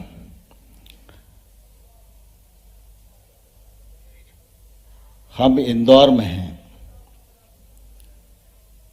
इंदौर मध्य प्रदेश में स्थित है और मध्य प्रदेश देश का हृदय स्थल है। मध्य प्रदेश में जब इंदौर का नाम आता है तो स्वाभाविक रूप से देवी अहिल्या जी की चर्चा होती है। उनका अपना उज्जवल इतिहास है, उनकी शानदार विरासत इंदौर के साथ है। और जब इंदौर में हम 2023 में हैं तो मैं यह कह सकता हूं कि इंदौर में वर्ष का प्रारंभ बहुत ही शुभ संकेत दे रहा है। इंदौर में प्रवासी भारतीयों का सम्मेलन हुआ, प्रधानमंत्री जी का आगमन हुआ, महामहिम राष्ट्रपति जी का आगमन हुआ और इंदौर में ही ये अंतर्राष्ट्रीय निवेशकों का सम्मेलन हो रहा है। इसमें भी प्रधानमंत्री जी का मार्गदर्शन इंदौर की धरा पर मिला और थोड़े ही दिन बाद G20 के भी अंतर्राष्ट्रीय कार्यक्रम इंदौर की धरा पर संपन्न होने वाले हैं। इन सभी कार्यक्रमों को मध्य प्रदेश के मुख्यमंत्री माननीय शिवराज सिंह जी के नेतृत्व में उनकी पूरी टीम और इंदौर की जनता जनार्दन ने जिस प्रकार से पलक पावड़े बिछाकर अपनी सेवा, उदारता, समर्पण का परिचय दिया है, मैं समझता हूं कि पहले हम सब हिंदुस्तान के लोग इंदौर को याद करते थे, लेकिन इन कार्यक्रमों के बाद पूरी दुनिया में इंदौर को याद किया जाएगा। प्रवासी भारतीय सम्मेलन पूरा हुआ। कल और आज सुबह मेरी अनेक लोगों से चर्चा हुई जो यहां से लौट कर गए। इंदौर की सारी व्यवस्थाओं के मामले में बहुत ही भूरी भूरी प्रशंसा कर रहे थे। निश्चित रूप से इसके कारण हम सब का सिर गौरव से ऊंचा उठ जाता है। मध्य प्रदेश हमारा बहुत ही प्यारा राज्य है। मध्य प्रदेश की दुरावस्था और सुव्यवस्था दोनों का साक्षी रहने का अवसर मुझे मिला है। एक समय था जब कुछ कारखाने और कुछ उद्योगपति मध्य प्रदेश में काम करते थे। एक कालखंड 2003 से पहले ऐसा भी आया जब औद्योगिक क्षेत्र में काम करने वाला व्यक्ति यह मानने को बाध्य हो रहा था कि अब अपना काम ठीक से चलाना है तो दूसरे किसी राज्य में चलकर हम लोगों को कामकाज बढ़ाना चाहिए। लेकिन मुझे ये कहते हुए गौरव है कि शिवराज सिंह जी ने जब से कामकाज संभाला तब से पहले 2 साल तो मध्य प्रदेश में कोई इन्वेस्टर आएगा, कोई इन्वेस्टर समिट का आयोजन हो सकेगा, इसकी कल्पना करना भी बहुत मुश्किल था। लेकिन हम सब इस बात को जानते हैं कि अगर मनुष्य का संकल्प मजबूत हो तो फिर उसके लिए कुछ भी असंभव नहीं है। शिवराज सिंह जी ने मजबूत संकल्प के साथ आगे बढ़ना प्रारंभ किया। उन्होंने इस राज्य के एक एक गरीब के जीवन स्तर में बदलाव आए, इसको भी कभी अनदेखा नहीं होने दिया। लेकिन मेरा मध्य प्रदेश इंडस्ट्री के पथ पर आगे बढ़े, मेरे मध्य प्रदेश की जीडीपी बढ़े, मेरे मध्य प्रदेश की एग्रीकल्चर ग्रोथ बढ़े, मेरा मध्य प्रदेश दुनिया की अनेक योजनाओं में अग्रणी भूमिका निभाकर वह पुरस्कार अर्जित करे और मेरे मध्य प्रदेश में लोग आवें तो गौरव के साथ निवेश करने के लिए मध्य प्रदेश की धरती को अनुकूल पावें। इस दृष्टि से उनका जो निरंतर प्रयत्न रहा उसी का परिणाम यह हुआ कि ग्लोबल इन्वेस्टर समिट का आयोजन मध्य प्रदेश में प्रारंभ हुआ। पहले कुछ कम परिणाम आए, फिर कुछ ज्यादा आए, फिर कुछ और ज्यादा आए। लेकिन जब हम 2023 में इस ग्लोबल इन्वेस्टर समिट में यहां बैठे हुए हैं तो मुझे यह जानकर बहुत प्रसन्नता है कि इसमें हमारे देश के जाने माने बड़े उद्योगपतियों ने तो इस कार्यक्रम में शिरकत की ही, लेकिन देश से बाहर 84 देशों के प्रतिनिधियों ने आकर मध्य प्रदेश के इस इन्वेस्टर समिट में हिस्सा लिया। यह हम सब लोगों के लिए निश्चित रूप से बहुत ही गौरव की बात है। और मैं इस मौके पर मध्य प्रदेश के एक नागरिक के नाते भी और केंद्र सरकार के मंत्री के नाते भी आप सब लोगों को यह विश्वास दिलाना चाहता हूं कि शिवराज सिंह जी मुख्यमंत्री हैं, उनके कृतित्व और व्यक्तित्व के परिणाम स्वरूप जो मध्य प्रदेश आगे बढ़ रहा है, उनके पीछे पीठ पर पूरी तौर पर केंद्र की सरकार और नरेंद्र मोदी जी का नेतृत्व खड़ा हुआ है। शिवराज सिंह जी आगे बढ़ेंगे, केंद्र सरकार कदम कदम पर उनको सहयोग करके मध्य प्रदेश ऊंचाइयां छुए, इस बात का निश्चित रूप से प्रयत्न करने में कोई भी कसर नहीं छोड़ी जाएगी। आज हम सबके लिए प्रसन्नता का विषय है कि इन वर्षों में मध्य प्रदेश में आमूलचूल परिवर्तन आया है। चाहे रोड कनेक्टिविटी को हम देखें, एयर कनेक्टिविटी को देखें, रेल कनेक्टिविटी को देखें, डिजिटल कनेक्टिविटी को देखें। आज देश की जब ग्रोथ के बारे में हम बात करते हैं तो मैं गर्व के साथ ये कहता हूं कि देश के जीडीपी में मध्य प्रदेश का भी बहुत बड़ा योगदान होता है। यह हम सब लोगों के लिए निश्चित रूप से बहुत गौरव की बात है। एग्रीकल्चर के क्षेत्र में तो जो काम शिवराज सिंह जी के नेतृत्व में हुआ वो निश्चित रूप से अद्भुत है। आज कृषि के क्षेत्र में कृषि कर्मण पुरस्कार किसी भी राज्य को 7 बार लगातार कभी नहीं मिला, लेकिन मध्य प्रदेश ने यह अर्जित किया।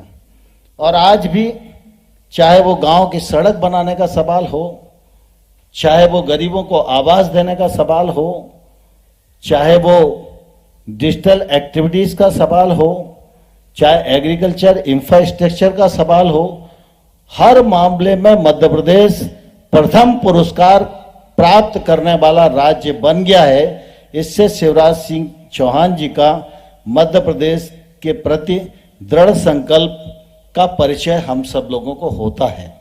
आप सभी लोग आज इस मौके पर यहाँ पधारे हैं, मैं आप सबका स्वागत करता हूं और आप सबको यही कहना चाहता हूं कि देश में नरेंद्र मोदी जी का नेतृत्व भारत को सफलतापूर्वक आगे बढ़ाने का सफल प्रयत्न कर रहा है और उनके साथ दूसरे इंजन के रूप में शिवराज सिंह जी की सरकार मध्य प्रदेश में निरंतर गतिशील रूप से काम कर रही है। आप आइए, पधारिए, निवेश करिए, आपको कोई शिकायत नहीं आने दी जाएगी। मध्य प्रदेश के विकास में आपका योगदान हो, यही निवेदन करते हुए आप सबको बहुत बहुत शुभकामनाएं, बहुत बहुत बधाइयां। बहुत बहुत धन्यवाद माननीय मंत्री जी, आपके प्रोत्साहन भरे संदेश के लिए, आपकी शुभकामनाओं के लिए। And ladies and gentlemen, we heard from everyone present here today on the dais and also from the audience that Honorable Chief Minister Sir Shri Shivraj Singh Chauhan ji is a shining example of what a committed person can do. सभी ने कहा कि जब माननीय मुख्यमंत्री जी ने 2005 में बागडोर संभाली मध्य प्रदेश की, तब इसे बीमारू राज्य के रूप में जाना जाता था और कहते हैं कि तब उस समय सड़क पर गड्ढे ज़्यादा होते थे और रास्ता कम। And now we heard that today under his leadership Madhya Pradesh आज भारत के उज्जवल भविष्य का एक नवरत्न है और ये इसलिए पॉसिबल हो पाया है क्योंकि अथक प्रयास करते आए हैं माननीय मुख्यमंत्री जी। उनको यहाँ पर बुलाते हुए मैं हरिवंश राय बच्चन की कुछ कविता की कुछ पंक्तियाँ यहाँ पर कहना चाहूँगी जो बहुत सटीक बैठती हैं हमारे माननीय मुख्यमंत्री जी पर। तू ना थकेगा कभी, तू ना थमेगा कभी, तू ना मुड़ेगा कभी, कर शपथ कर शपथ कर शपथ, अग्निपथ अग्निपथ अग्निपथ। देवीय सज्जनों, संकल्प से सिद्धि तक ले जाने वाले हमारे यशस्वी माननीय मुख्यमंत्री जी श्री शिवराज सिंह चौहान जी को मैं आमंत्रित करती हूँ हम सभी को संबोधित करने के लिए।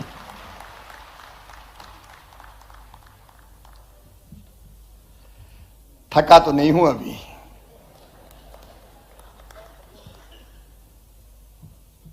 आज हमारे बीच मंच पर कृपापूर्वक उपस्थित भारत के कृषि और किसान कल्याण मंत्री अभी जिन्हें हम सुन रहे थे आदरणीय नरेंद्र सिंह तोमर जी, हमारे सिविल एविएशन मंत्री जो लगातार कनेक्ट करते जा रहे हैं, आदरणीय श्रीमान ज्योतिरादित्य सिंधिया जी, सामाजिक और न्याय अधिकारिता मंत्री डॉक्टर वीरेंद्र कुमार जी, केंद्रीय इस्पात राज्य मंत्री श्री फग्गन सिंह कुलस्ते जी, मध्य प्रदेश के हमारे उद्योग मंत्री Shri Rajyavardhan Singh Dattigaon ji, deputy chief mission of UAE Mahim Majid Alnaik Helwi ji, ambassador of Norway Hans Jacob Frydenlund ji, Shrimati Fazila minister social integration Mauritius, Shrimati Jennifer Dobney minister commercial embassy of Canada, Madhya Pradesh के मुख्य सचिव, मेरे मंत्रिमंडल के सभी आदरणीय सहयोगीगण, मेरे उद्योगपति मित्र जो ऊपर भी बैठे हैं और नीचे भी बैठे हैं,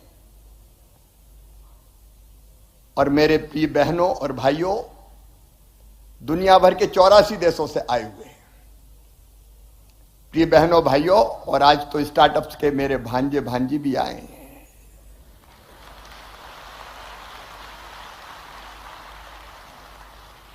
हमारे आदरणीय केंद्रीय मंत्री अभी बोल रहे थे, देखो अगर इनका साथ ना होता, अकेले मैं नहीं, प्रधानमंत्री श्रीमान नरेंद्र मोदी जी का मार्गदर्शन, उनकी विजनरी लीडरशिप और सदैव उनका साथ,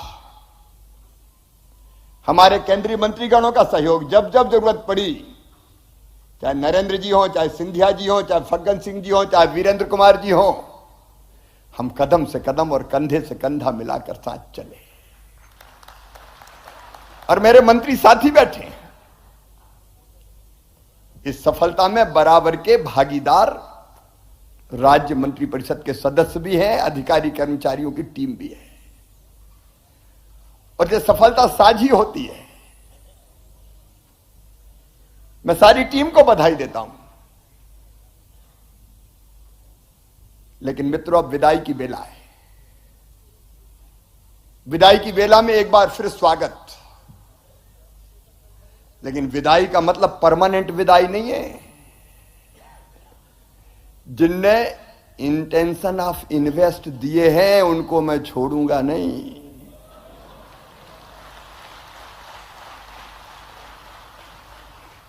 और जिनने नहीं दिया उनके भी पकड़ेंगे हम। मध्य प्रदेश ऐसा राज्य है कि या तो उंगली पकड़ता नहीं है और पकड़ ली तो फिर आसानी से छोड़ता नहीं है। हमने आपको प्रेम के बंधन में बांधा है। स्नेह, प्रेम, आत्मीयता। इंदौर में ऐसा लगा जैसे सारी दुनिया उतर आई हो, सारी दुनिया सिमट गई हो। पूरा पश्चिम, उत्तर, दक्षिण, अलग भाषा, अलग वेश, अलग रंग, लेकिन सब मिलके एक हो गए। इंदौर का रंग ही अलग जम गया। और जिस आत्मीयता से, जिस प्रेम से दुनिया के 84 देशों के लोग मिले, वो अद्भुत है। ऐसा लग रहा था जैसे हम सब एक परिवार हैं।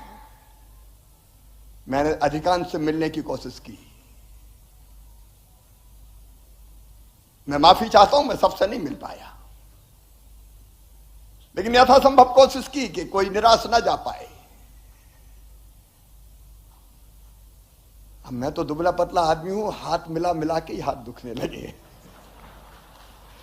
अच्छा, कोई तो बड़े प्यार से धीरे से मिलाता है, और कई तो एकदम कहते हैं हेलो चीफ मिनिस्टर।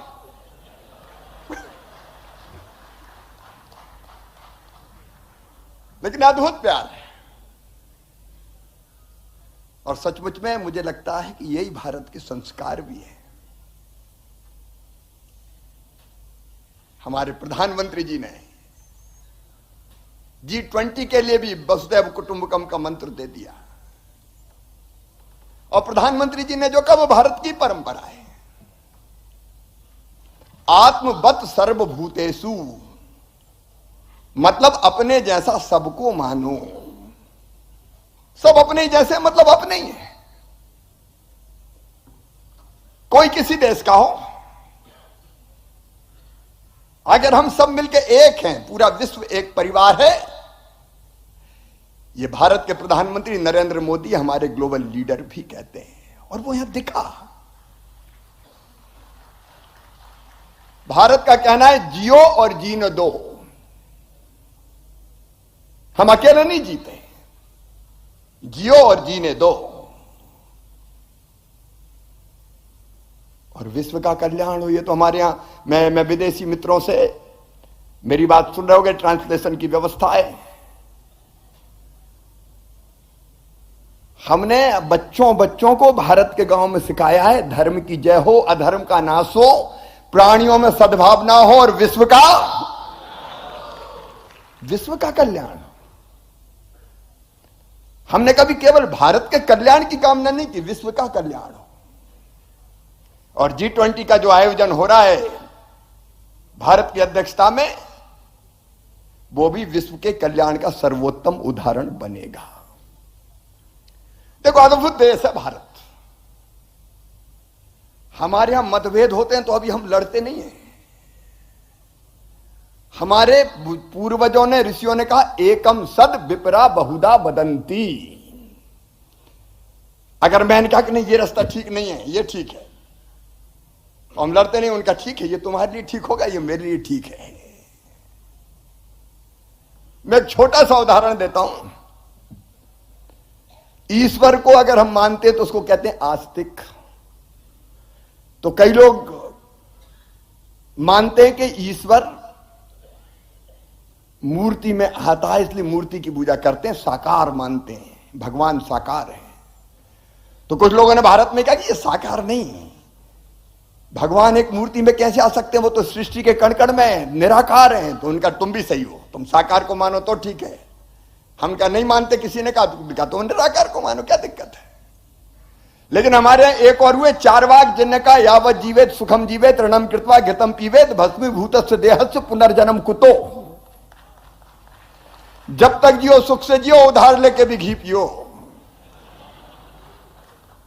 यह शरीर तो माटी में मिलने वाला है, पुनर्जन्म नहीं होता। तो उनको हमारे यहां सूली पे नहीं लटकाया, ये कहा कि यार इसने भी नया विचार दे दिया, ये भी महर्षि है, तुम भी सही हो, ये भारत है।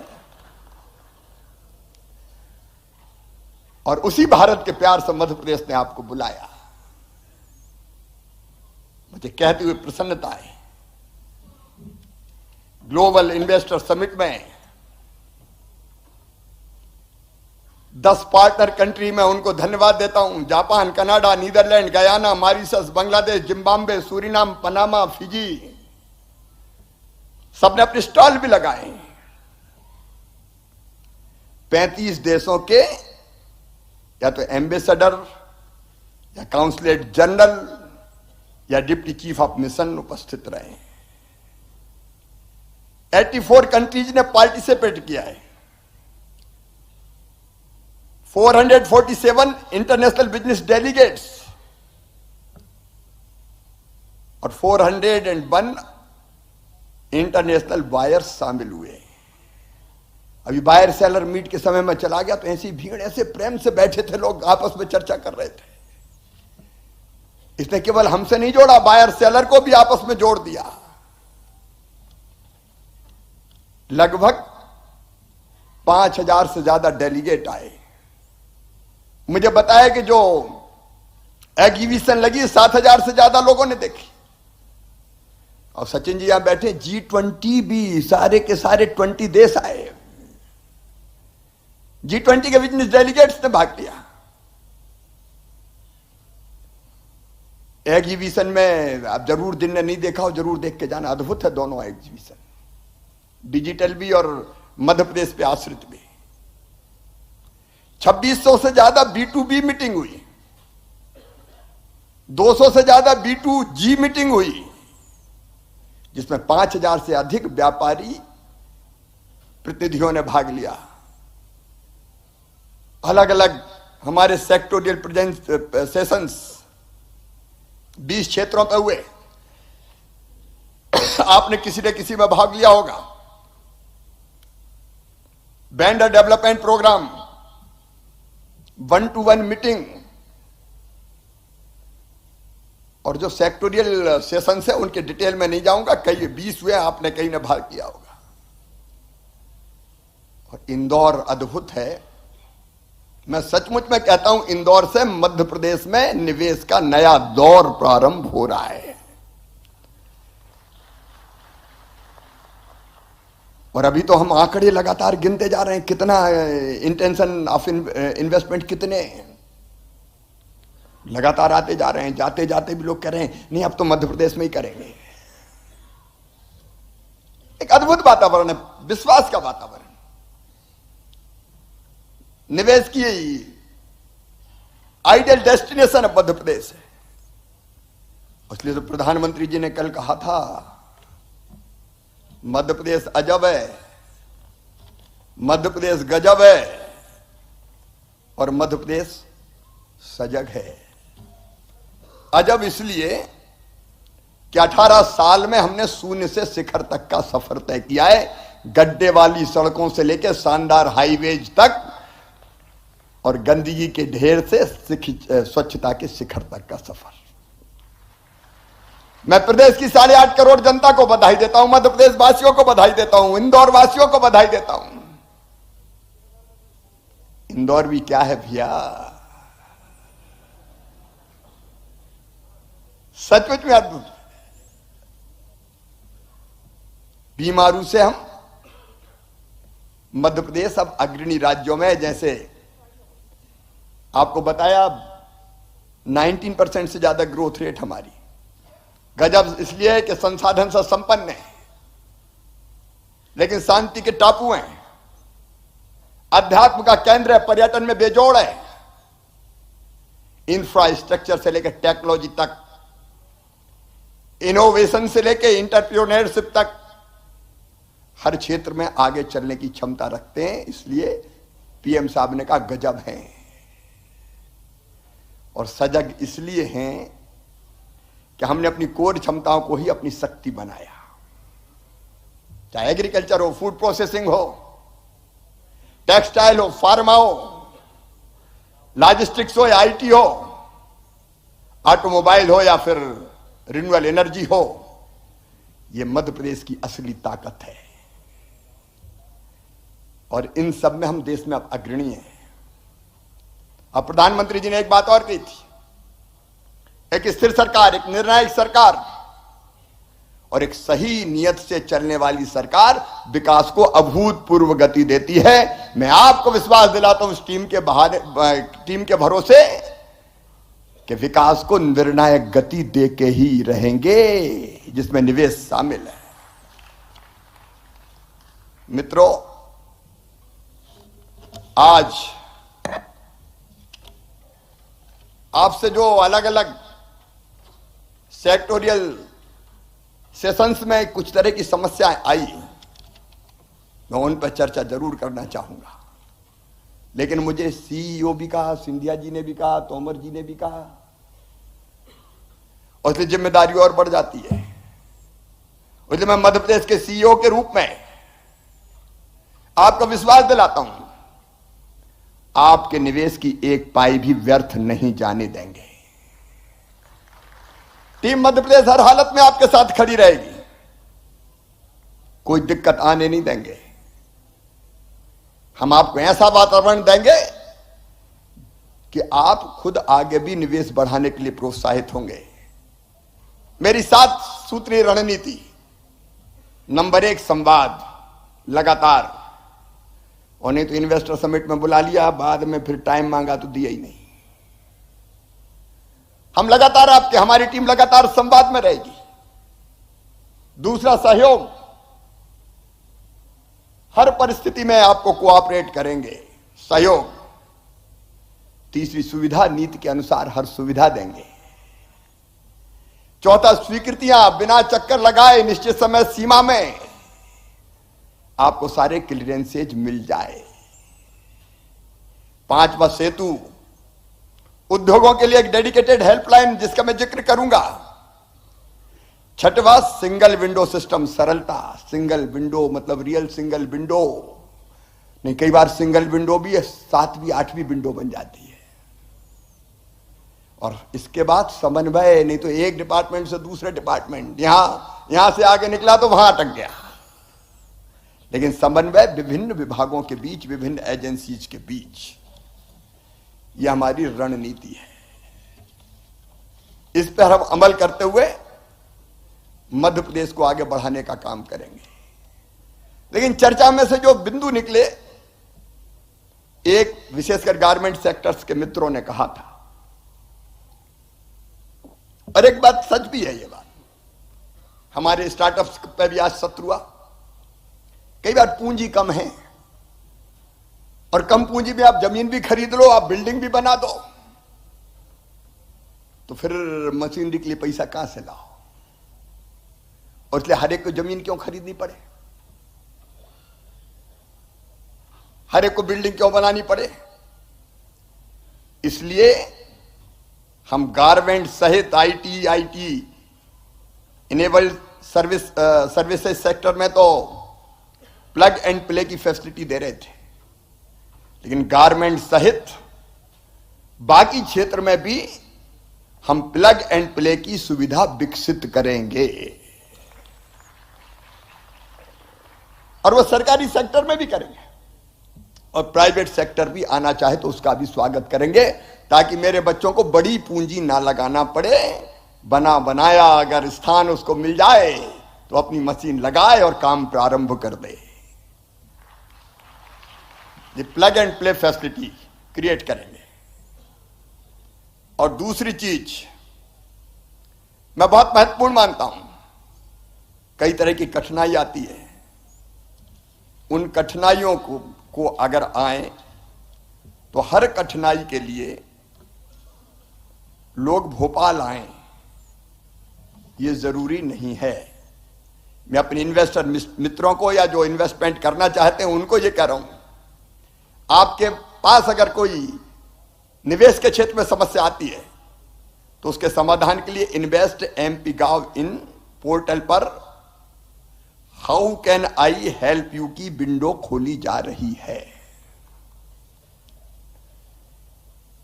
आप अपनी समस्या का उल्लेख करें, उसके बाद मेरी टीम आपसे संपर्क करेगी, और जब तक संतोषजनक समाधान नहीं होगा हम फॉलो अप करते रहेंगे, और महीने में एक दिन में खुद भी जो समस्या आई उनकी समाधान हुआ कि नहीं हुआ उसकी समीक्षा करूंगा।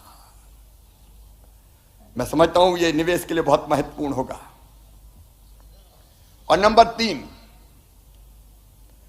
मध्य प्रदेश में ईज स्टार्टिंग बिजनेस और ईज ऑफ डूइंग बिजनेस को सुनिश्चित करने के लिए मेरी सरकार प्रतिबद्ध है, और इसी क्रम में हमने एक बड़ा निर्णय लिया है, और वो बड़ा निर्णय यह है कि हमारे चिन्हित अधिसूचित क्षेत्रों में, चाहे वो हमारे औद्योगिक क्षेत्र हो और चाहे हमारे एमएसएमई हो, मैं ये कह रहा हूं कि उद्योगपतियों को जमीन मिल गई तो उद्योग लगाने के लिए कोई अनुमति नहीं लेनी पड़ेगी, कोई अनुमति लेने की जरूरत नहीं। क्लियरेंस के लिए घूमते रहो कई दिन तक, आपको इंडस्ट्रियल स्टेट में जगह मिल गई, एमएसएमई की जगह मिल गई तो कोई अनुमति नहीं लेनी, काम शुरू करो। अरे इन्वेस्टर पर भी भरोसा करो भाई, वो जमीन उठा के थोड़ी ले जाएंगे कोई। तो इस पे ताली बजाना तो जोर से बजाओ।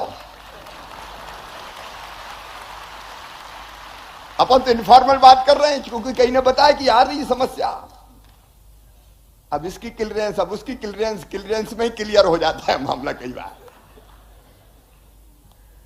अब अटकने नहीं देंगे, भटकने भी नहीं देंगे। ले लगाओ, जो नियम प्रक्रिया खुद ही पालन करो, आप पर भरोसा पूरा। और इतना ही नहीं, जो डीम्ड स्वीकृतियां के कंप्लायंस है उनके संबंध में भी उद्योग की स्थापना से लेकर 3 साल तक कोई भी सक्षम अधिकारी उद्योगों का निरीक्षण नहीं करेगा। इस पे भी जोर से ताली बजाओ। मेरा भाव समझ गए होंगे आप। और नहीं तो इंस्पेक्टर साहब आ गए, दिखाओ। अब बेचारे को लगाए उद्योग, देर नहीं हुई, बताओ। अब बताओ में ही हालत खराब हो जाती है उसकी। चेक करो, कोई चेक फेक नहीं जी, पूरा भरोसा आप पे। आप आइए, इन्वेस्टमेंट कीजिए, लगाइए, अनुमति की जरूरत नहीं है और कोई निरीक्षण परीक्षण की भी जरूरत नहीं है। नियम और प्रक्रियाओं का आप पालन कीजिए, मामा को आप पे पूरा विश्वास है। आइए, क्योंकि बाधाओं को दूर करना हमारा काम है। फैक्ट्री लाइसेंस, डेवलपमेंट प्लान का अप्रूवल, भूमि आवंटन स्वीकृति, boiler registration, fire NOC, trade licence, नई हाई टेंशन लाइन कनेक्शन की स्वीकृति, तो पता चला बिजली वाले नहीं मिल रहे कई दिन तक।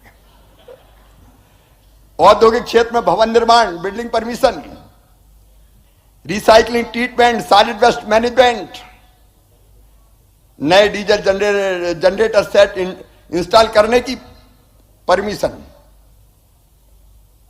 अब तो आप पे भरोसा है यार, आगे बढ़ो, अपन को मध्य प्रदेश को आगे बढ़ाना है, मिलकर बढ़ाना है। और दुनिया के प्रगति और विकास की मैं कामना करता हूं। मेरा पूरा विश्वास है कि प्राइम मिनिस्टर श्रीमान नरेंद्र मोदी जी के नेतृत्व में भौतिकता की अग्नि में दग्ध विश्व मानवता को भारत शांति के पथ का दिग्दर्शन कराएगा। हम दुनिया की प्रगति और विकास में भी योगदान देंगे और यहां भी मध्य प्रदेश समृद्ध बने, विकसित बने, आगे बढ़े। हम गरीब फरीब अब नहीं रहेंगे, बहुत हो गया जी, हम भी आगे बढ़ेंगे। पर कैपिटा इनकम अभी 1,37,000 है, अभी बहुत बढ़ाना है। हमारे बच्चों को रोजगार, वो खुद उद्योग लगाएं या लगने वाले उद्योगों में अपने टैलेंट का इस्तेमाल करें। आज मुझे प्रसन्नता है ये कहते हुए मेरे बेटा बेटियों, जो हमारे पास इंटेंशन ऑफ इन्वेस्टमेंट आए हैं, मैं अब उसका उल्लेख करना चाहता हूं। रिन्यूएबल एनर्जी, नवकरणीय ऊर्जा में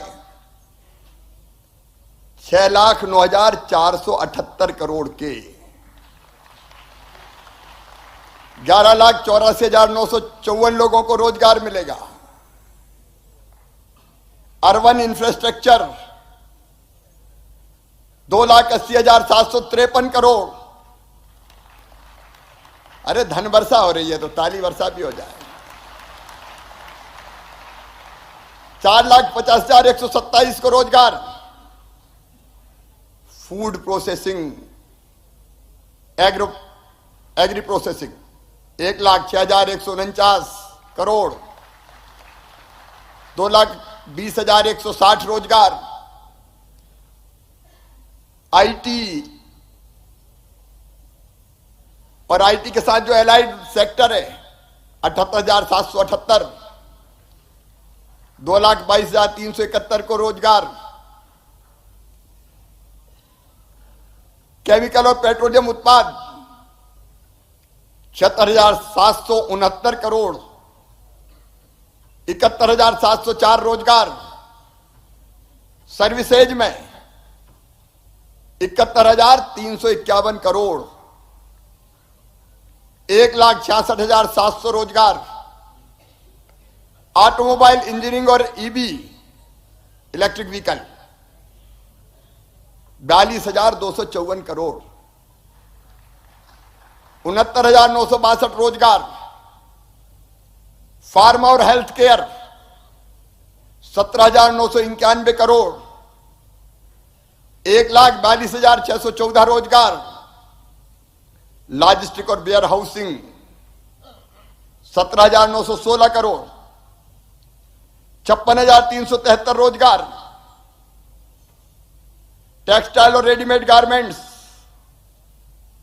16,914 करोड़। 1,13,502 रोजगार। और अन्य फुटकर खुदरा 1,25,855 करोड़। 1,24,168 रोजगार। कुल मिला के 15,42,514 करोड़ रुपया और लगभग 29 लाख रोजगार।